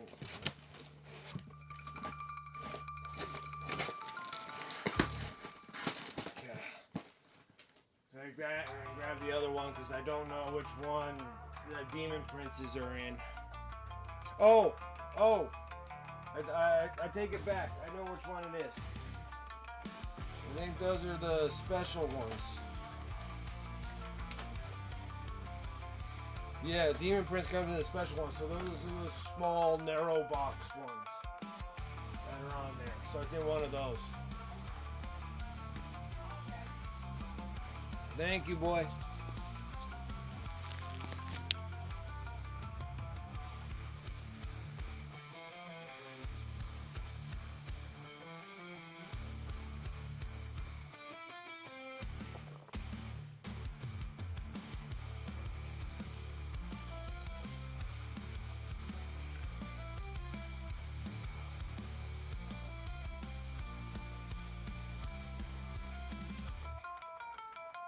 Because I think that before I even glue that thing even on there, I think I might cast a piece so I can put it on the old one.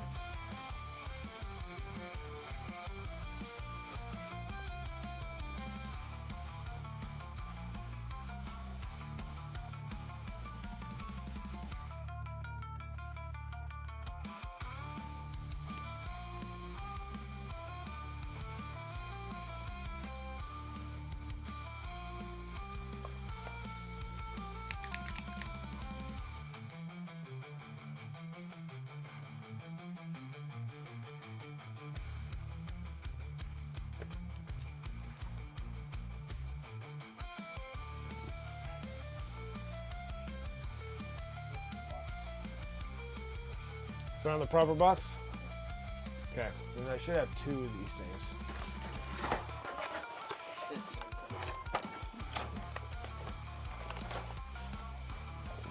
Okay. Want to help me cast? Don't want to help me cast it? See, those are the Howling Banshees.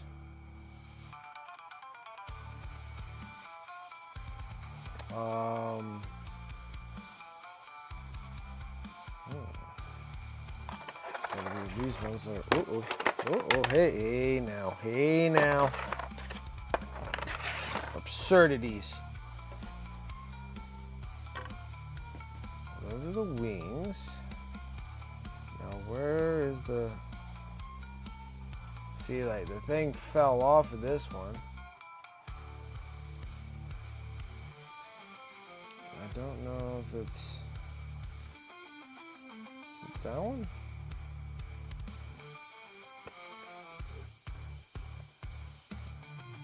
Okay, so now we need the instruction manual. Because if it's that one, what we're going to do is we're going to cut this section part out, and then we're going to cast it in that stuff with the Legos. Build a Lego around it, and then start mixing the green goo stuff. You don't want to do that? You don't want to do that, boy? So when are you going to get back into building miniatures again? Are you never going to do it? I use the money, but I don't want to do it. Oh, you know what? This one doesn't have the wings in it. Shoot. I need this in here. You need the other one? No. It's that. It's not that. It's the Demon Prince doesn't have. I need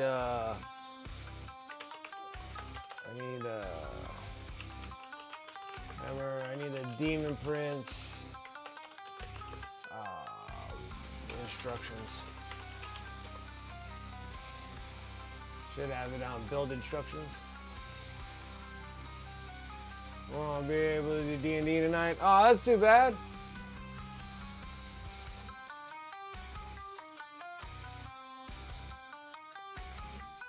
How was that? Is that you? I felt like someone was like running into the house. That was just me. Alright. Wings.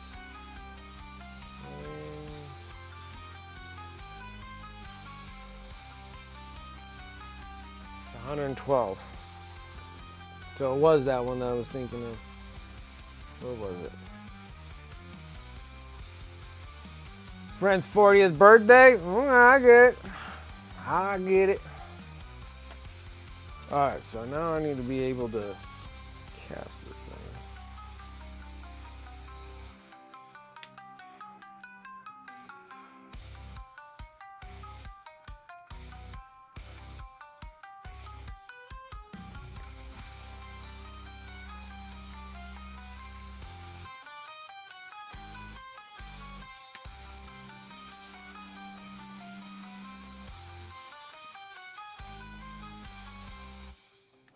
Okay.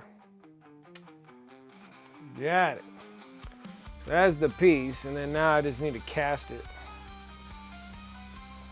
So I have a piece for this one. Hey, Armand?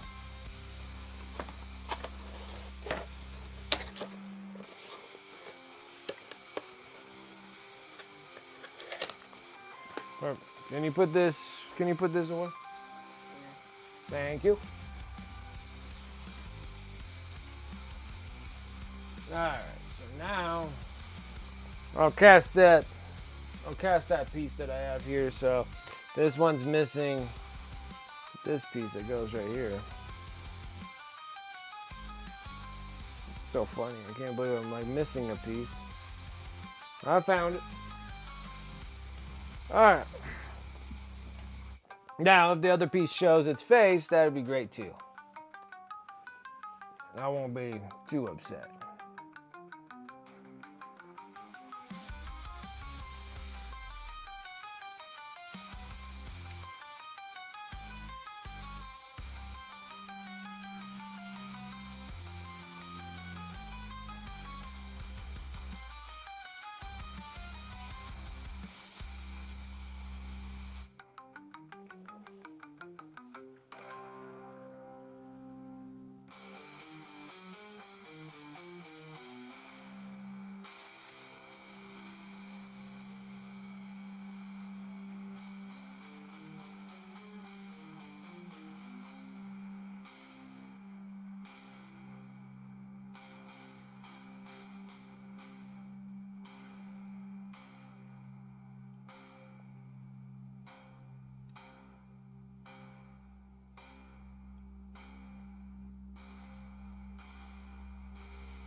Ooh.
Right.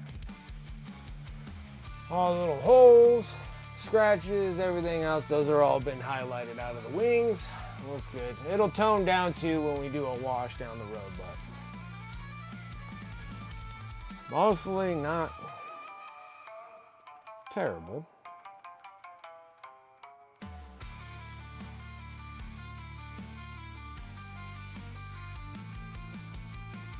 Okay. So now we want to do some bone work. I don't think I want to use brown. So what we're going to be doing is we're going to use a red gray. I like brown gray. Come on, bro. Where the hell is it?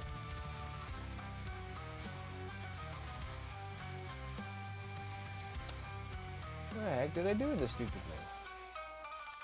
There's one. So we're going to do bone.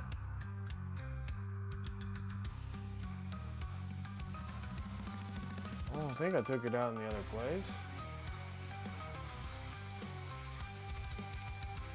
This is my life entirely right here, just trying to find stuff. I think that's it. Ah, found it. I'm sitting there, I'm like, boy, I can't find anything, can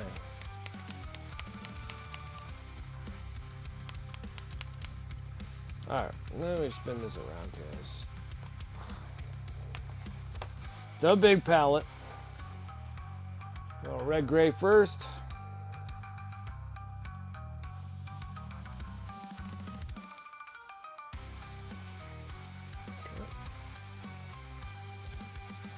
Might need more. And then we're going to do bone. I feel like I need to add a little bit something darker to start the bone section off though. Let's go ahead and do a little dark neutral gray to get things started here.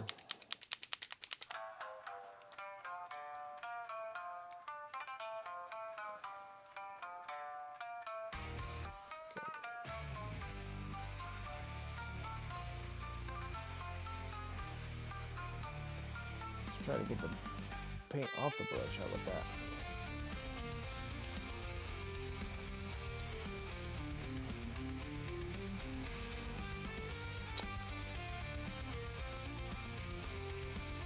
I think I'll probably go into a number 1 here.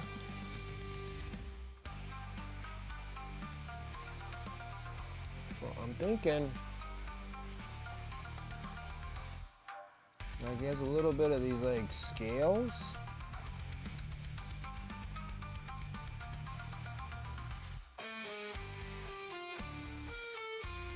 And I'm gonna try to bone these out here.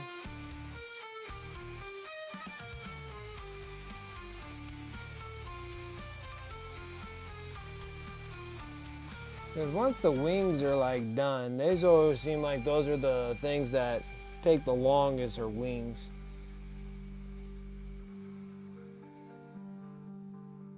And the rest of the body will like just slap together.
All right, I'll see you Tuesday, Rosie. Thanks for coming and hanging out.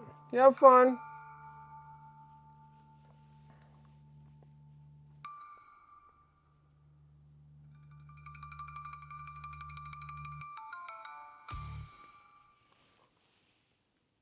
Oh.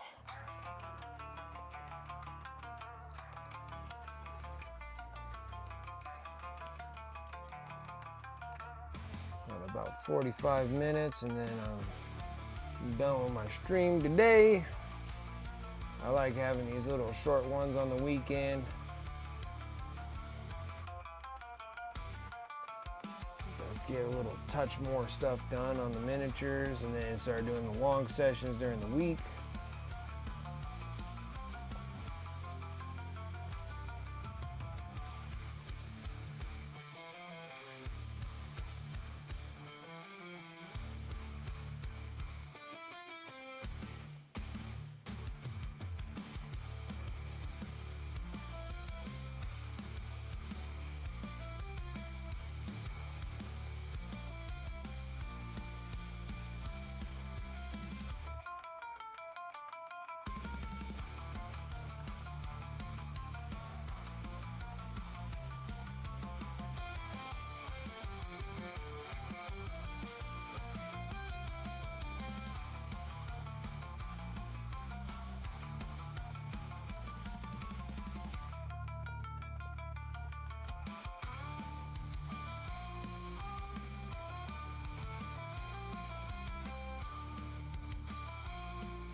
I just don't know why, but it's always wings. Doesn't matter if I'm doing Demon Prince wings, wings on Tyranids, all of it. They always seem like they consume just oodles of time. But there's just like a lot of detail on these dudes, like especially this Demon Prince. The Demon Prince is rocking it, dude. He has all sorts of crazy stuff on him. I was hoping to maybe be able to finish the wings. And then if we finish the wings, then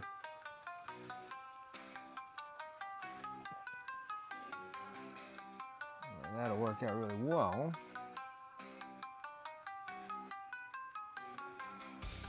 Because the wings just have so much stuff.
Alright.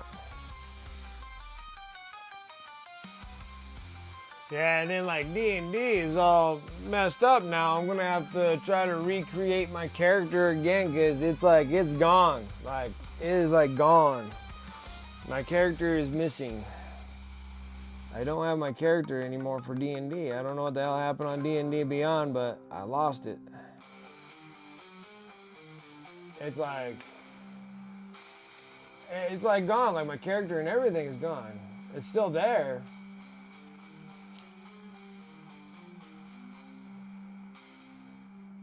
I just don't know where the heck it went then, because I don't have any characters. It doesn't show that I have any characters. It doesn't even show that I'm part of a campaign anymore.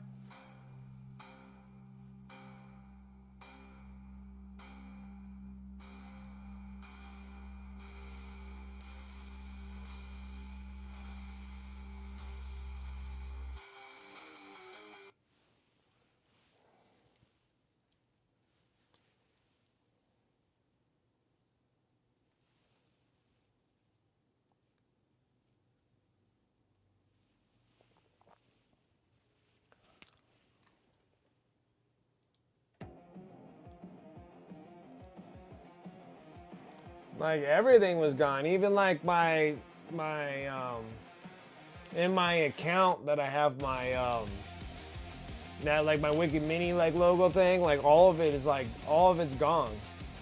Like everything is. Like the whole account seemed like it just like disappeared.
Those blocks filled.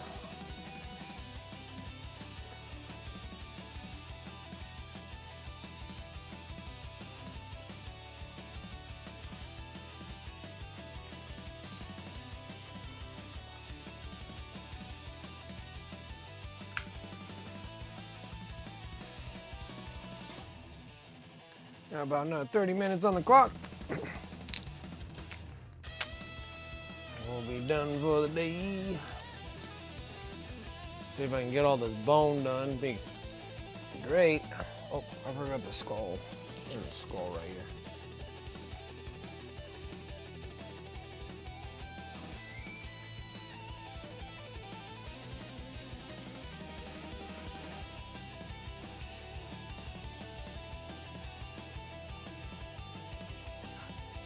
Finger got stuck in the thing.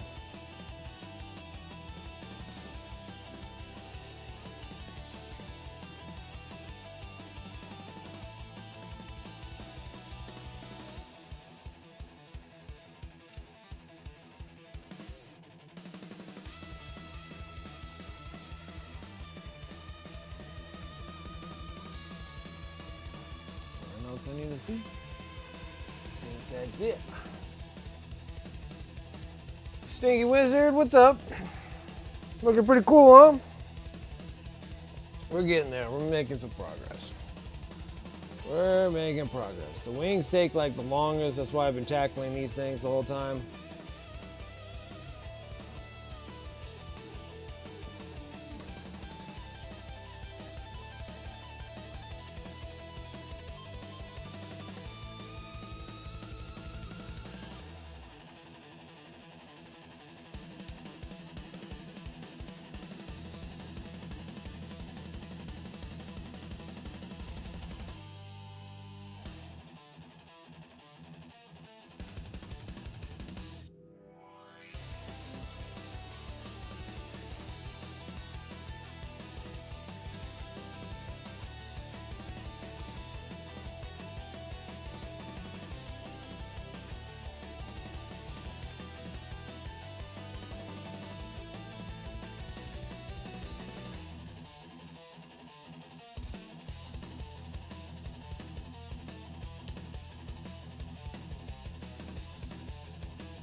Yeah.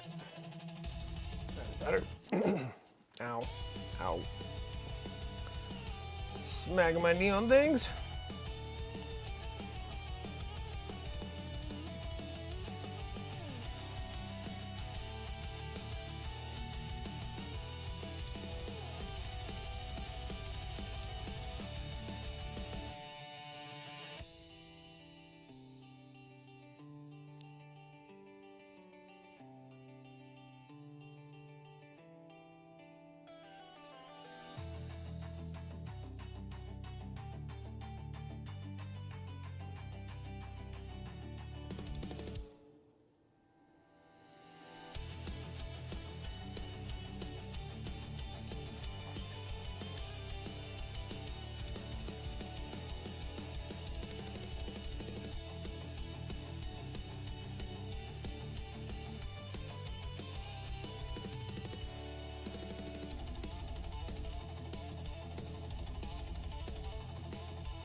Itchy eye.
Choking to death.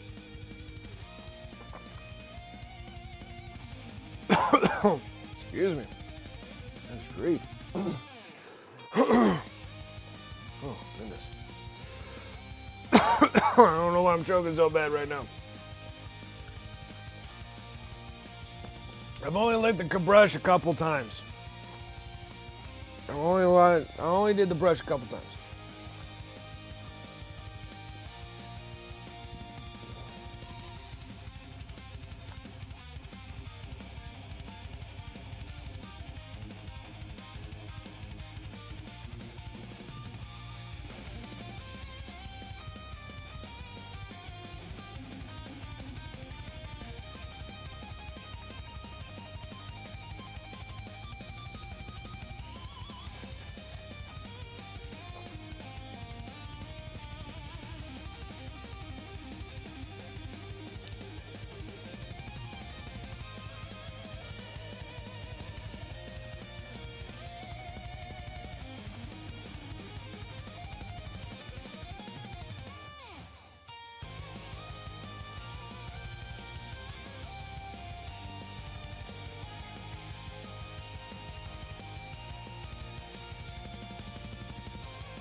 rolling with it.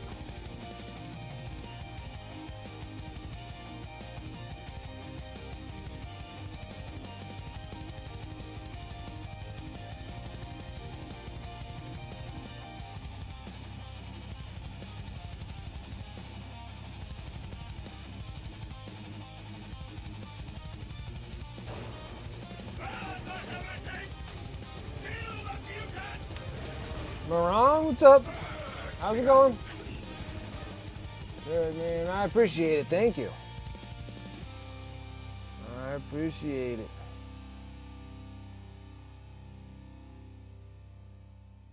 We're making progress.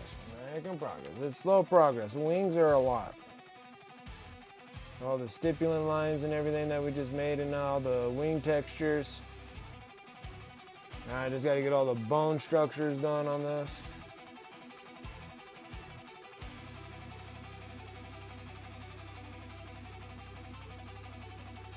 It is coming along.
Oh, there's like this pain that's right in between my shoulder blades. Oh, right in the mid, right in that upper part.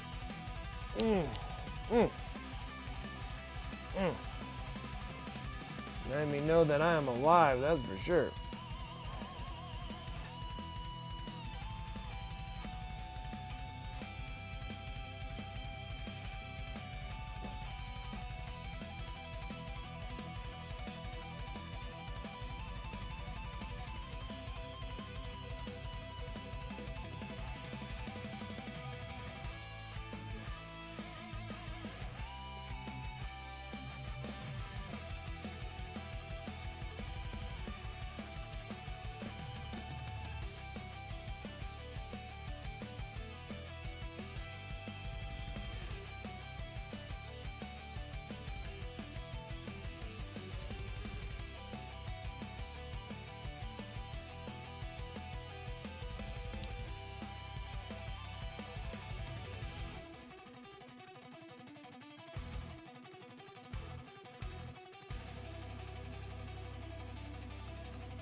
All this coverage. Ow, this thing's stabbing the heck out of me right at the moment. In a very uncomfortable situation here. It was a lot easier when I was doing World Eaters, because every time it was stabbing me, it was blood for the blood god right there.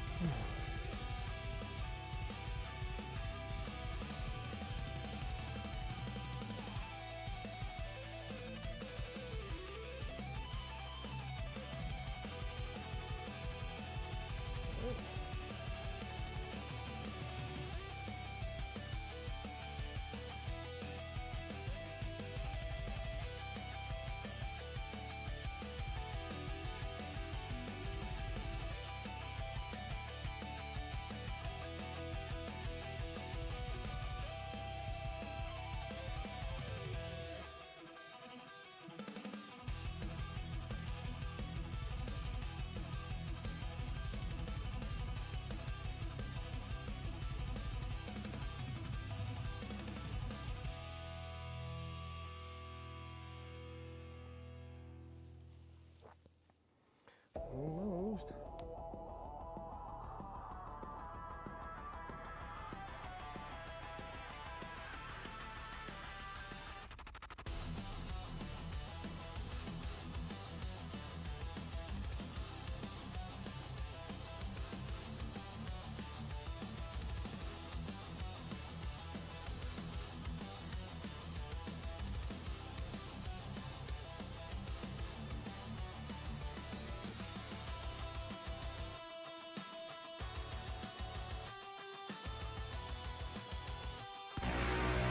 Ooh. What's up, Dragon? How you doing?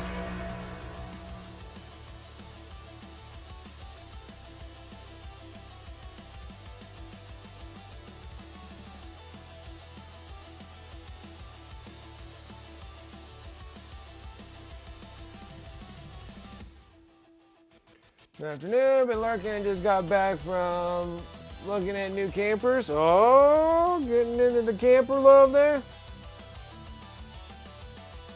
I have nowhere to put one. Otherwise, I would love to have one. Then I wouldn't be flying anywhere. I'd just be driving everywhere. And I don't even like driving, but I don't like flying either.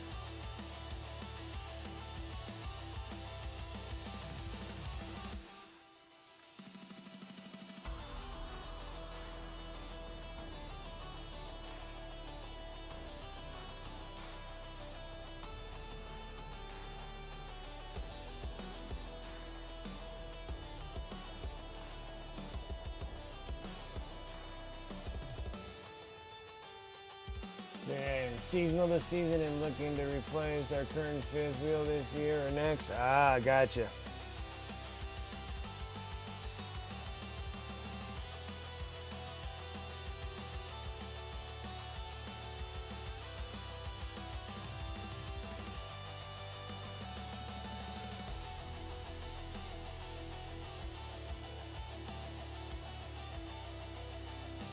I would love to get a camper.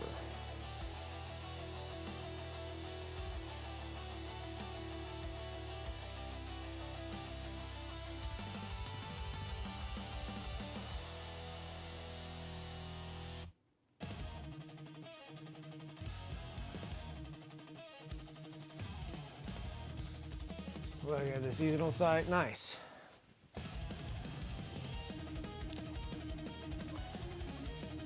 So those seasonal sites, is that somewhere where you can just like park and leave your camper at? Is that what that means?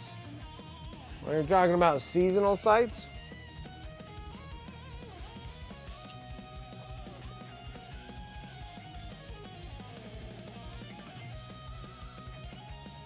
Is that what that means?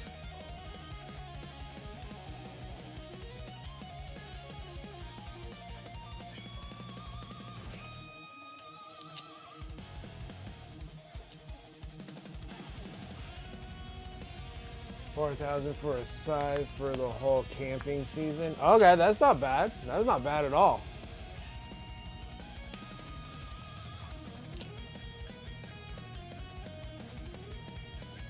Yeah, so $4,000 for a site for the whole camping season. That's cool. And how long is a camping season?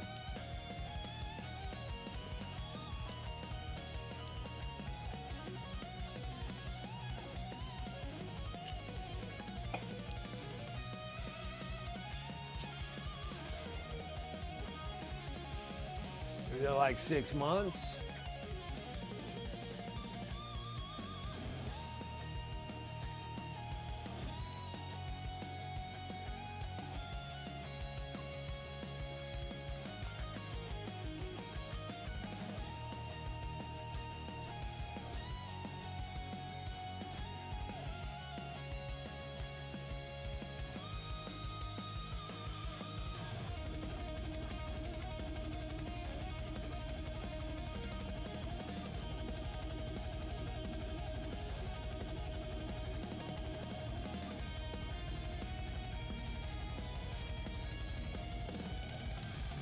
That's awesome though. Especially if you're planning on going places often. You can just park your camper and then you can just get there.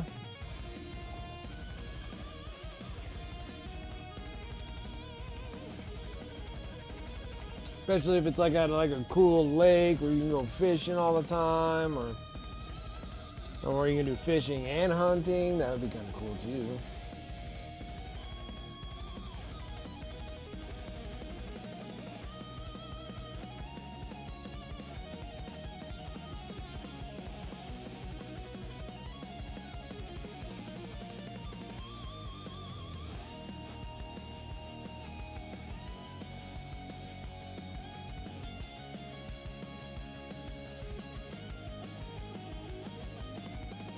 Yeah, set up once and just be done. Yeah, that's nice. The saves on like fuel costs, everything else for hauling the thing where you need to go. Especially if it's a place that you like to go and see more often. That's always great. Like, I would love to do things like that here, but I just don't think I trust enough people here to put my camper where I can just have it there for a whole season without going there, and then it'll be filled with a bunch of hobos doing the dirty in my camper, and I'll be like, oh my god, really, guys? Like, that's what I feel would happen here. I could never. Like, it would have to be a nice place where there's like ranger all the year long, where you can watching over the stuff. Here, it's like we do have rangers and whatever, but I still feel like I just have a bunch of hobos in my camper freaking doing the dirty.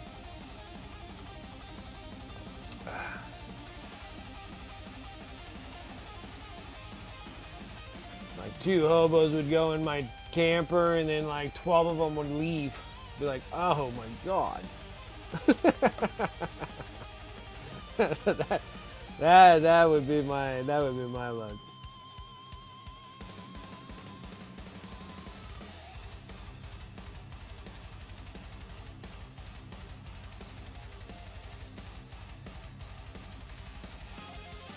And then do a long trip elsewhere midsummer. The big campgrounds there is big enough. People keep eyes on things. That is nice to have that. Like, I don't try. If someone told me that they were gonna do that here where I live, I'd be like, oh, you might want to think twice about that.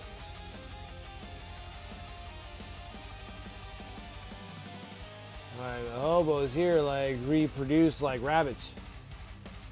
You'll have like 2 go in your camper, and then like 12 or 15 of them would like come out when you get there. You'd be like, oh no, what in the world? Now that's nice if you can get it at a place where, you know, they'll keep an eye on things for you. That's really nice.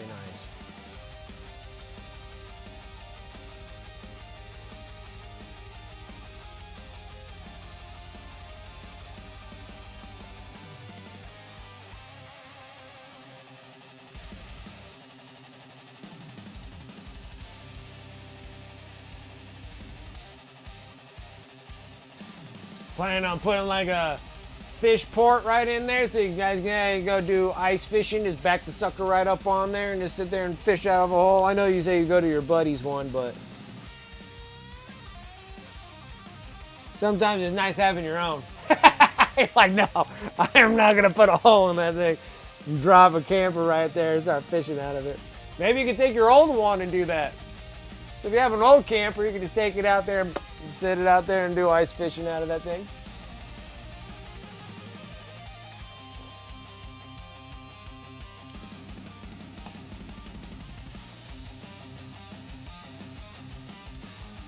Leave the boat and the camper and just drive it. That's nice. That's nice. No, that's like a great idea. I like the whole idea of that.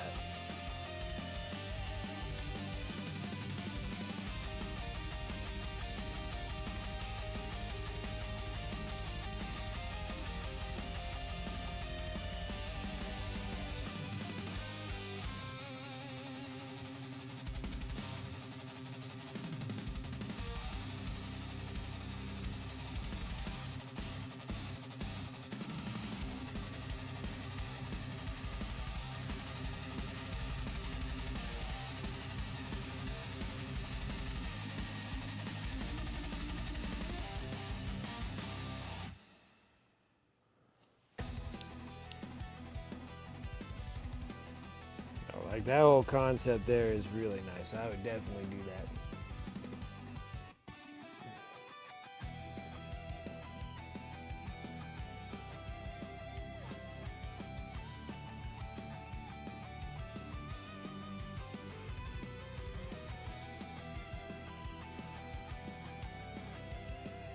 All 80s, 15 2000s. 15 to 20 foot, but not a 30 foot. Yeah, if you're gonna do. You got 2 feet of ground clearance, so yeah. Well, you can still pop a hatch there. It just take a little bit more to friggin' get in there. Wouldn't be reaching in there trying to grab things. It was funny because like phones listen to you and stuff, so. We were talking about, when you were talking about ice fishing at your buddy's thing, all of a sudden on my phone there was like all these like videos of people like bringing out like an old van or something like that. And they went out there and they had like 2 ports. And then they're like inside the van and they were just popping the ports and then drilling a hole right through there into the ice, like drilling a hole through the ice. And they were just opening up these like big ports. It was funny. I was in there, I was like, oh man, we were just talking about this ice fishing stuff.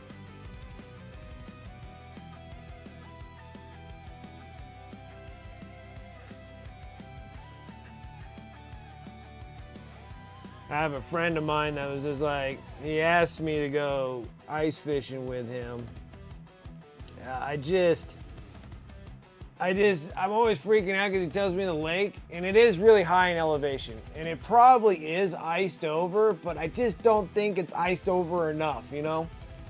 I feel like if we take a nap, we'll probably be on the bottom of the lake, you know, like I just don't think like it gets that cold here enough to do something like that. Like you need stuff that's like -40 for like months. Like I'm always like, he's like, oh, we're going ice fishing. I'm like, I don't know. You always want to come? I'm like, nah, I don't feel like dying in a lake.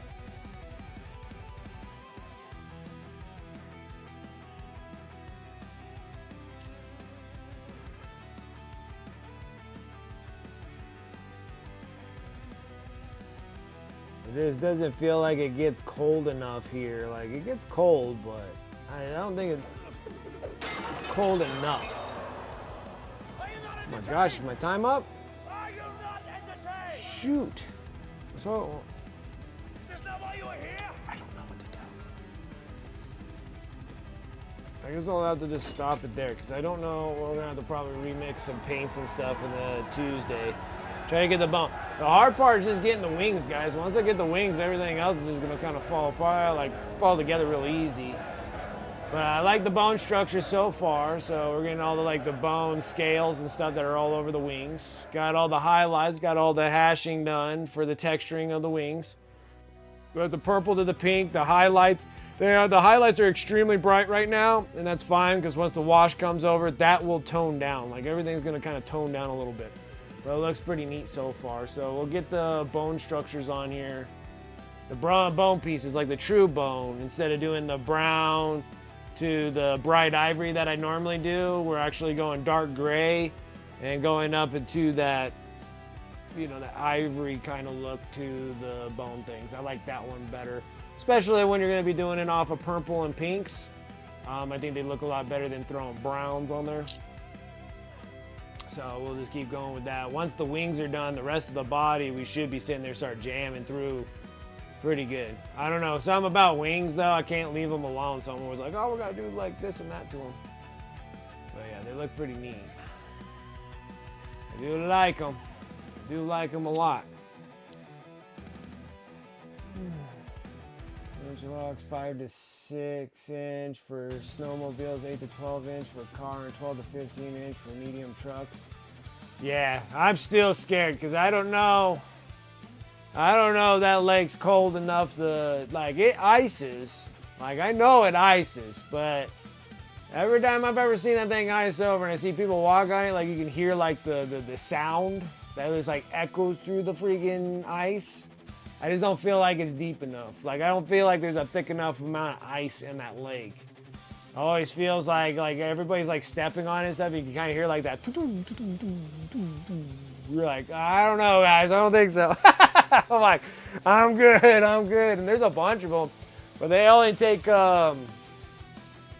like tents, and I think I've only seen like one person kind of bobsled a like what is it? It's like it's small. It's like I want to say it's like a 8x10, like an 8x10, and I guess what they do it all the time over here. I see them all the time when you go out in the middle of the deserts and stuff like that, and they're called a sheep herder's house. I think that's what it's called, and it's just like on a trailer. It has like kind of this weird little stack thingy. It's like super light. It's like it could be a yurt. Maybe that's what it is. It has a little like stove in there and stuff like that. It's like kind of like a little mini house. You kind of just pull it up, and then they just knock the wheels off of them, and then the whole thing just sits, and so you can kind of like walk up and down. And then all their sheep are all around them and stuff like that.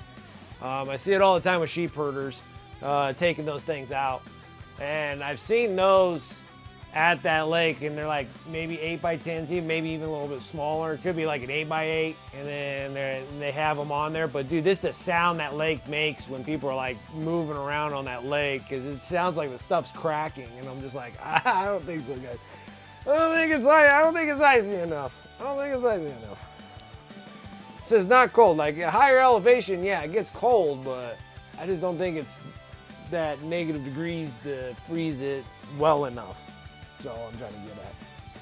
And then like Tahoe, it doesn't matter. It could be negative 100, and that Lake Tahoe will never freeze. That thing has way too much body of water in that thing. I think that thing has like 2.5 miles of water going down. Like this is too much of that. Anyways, enough of that. All right, guys, we're gonna close up shop right now. I gotta get off. I gotta start dinner real quick, so me and the boy are fed, and then I'm gonna be doing my D&D session tonight. I'm excited, super excited. Model's coming out great. We're gonna be working on it really hot and heavy. Once I get, like I said, once I get the wings like done, there's a lot of stuff on them still. And then once the wings are done, then we get to work on the main body here, and the thing's gonna be freaking sweet. And then get this dude done, figure out what we're gonna do about the base, which that'll work really good too. But other than that, that one's pretty good. Let's go ahead and close up shop. Close up shop. Actually, I'm gonna close this one right over here. Right there. Put you right there. Alrighty, guys. Well, I'll put it down right here so we'll see that. Okay. Thank you guys so much for coming and hanging out with me tonight. I really do appreciate it. Thank you guys for the follows, the subs, resubs over here on Twitch. Thank you guys. I do appreciate that support. If you're seeing this over on YouTube, make sure that you're giving a like and subscribe to the channel. I stream like Sundays, Tuesdays, and Fridays. So make sure that you come and hang out with me on over there on YouTube. We're trying to do that Destiny grind up to 1,000. So if you guys can help me out with that, I really do appreciate all that support. So thank you guys. Shout out to the sponsors above. You can use those commands in chat, or you can go over to my Discord, !mark Discord. Sponsor affiliate links are all in there. Please use those links, use those discount codes as much as you like. Save on those hobby dollars. They have a bunch of awesome products that you see me using and everything like that. So make sure you guys are drop in and see what see what those companies all have. Also over on my Discord and here, !Mark eBay. Most of the miniatures I do paint go over to my eBay store. I restock those. I restock units in there every Monday now. I've been trying to keep really hot and heavy on this, so I've been spending time on eBay, Twitch, and YouTube, just trying to get everything focused in that area. If you guys want to support the stream, also go and check my eBay store.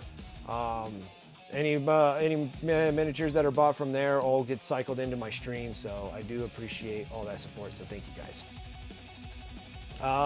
Let's see here. Got the YouTube thing, that, Discord, blah, blah, blah, eBay. Socials, exclamation mark socials. You guys can come and follow me over there on Instagram or what have you.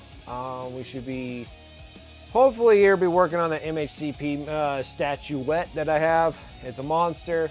I'll be doing all those recordings and stuff like that and putting those all over on the socials of how I do fast, quick tutorials, I guess they would be, on the social. So that'll be coming here soon. I still got plenty of time. Well, sort of. I got like 6 months before I have to get that thing over to PSK. But other than that, that should be it. Enough for my spiel. Thank you guys. Let me go over on my Twitch and see who the heck is out and about and doing things.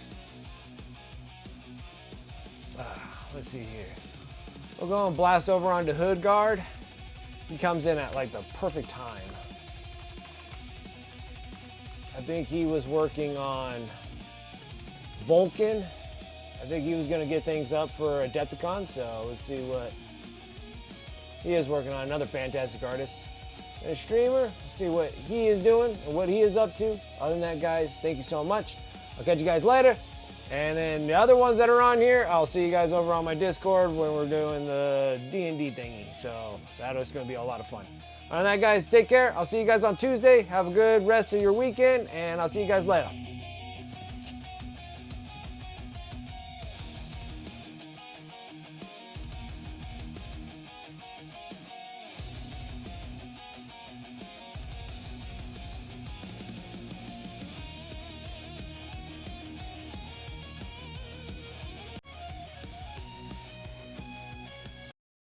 Pretty close to finish. I also did the spoon. I might want to do some more blending on that. Yo, Wicked Minis.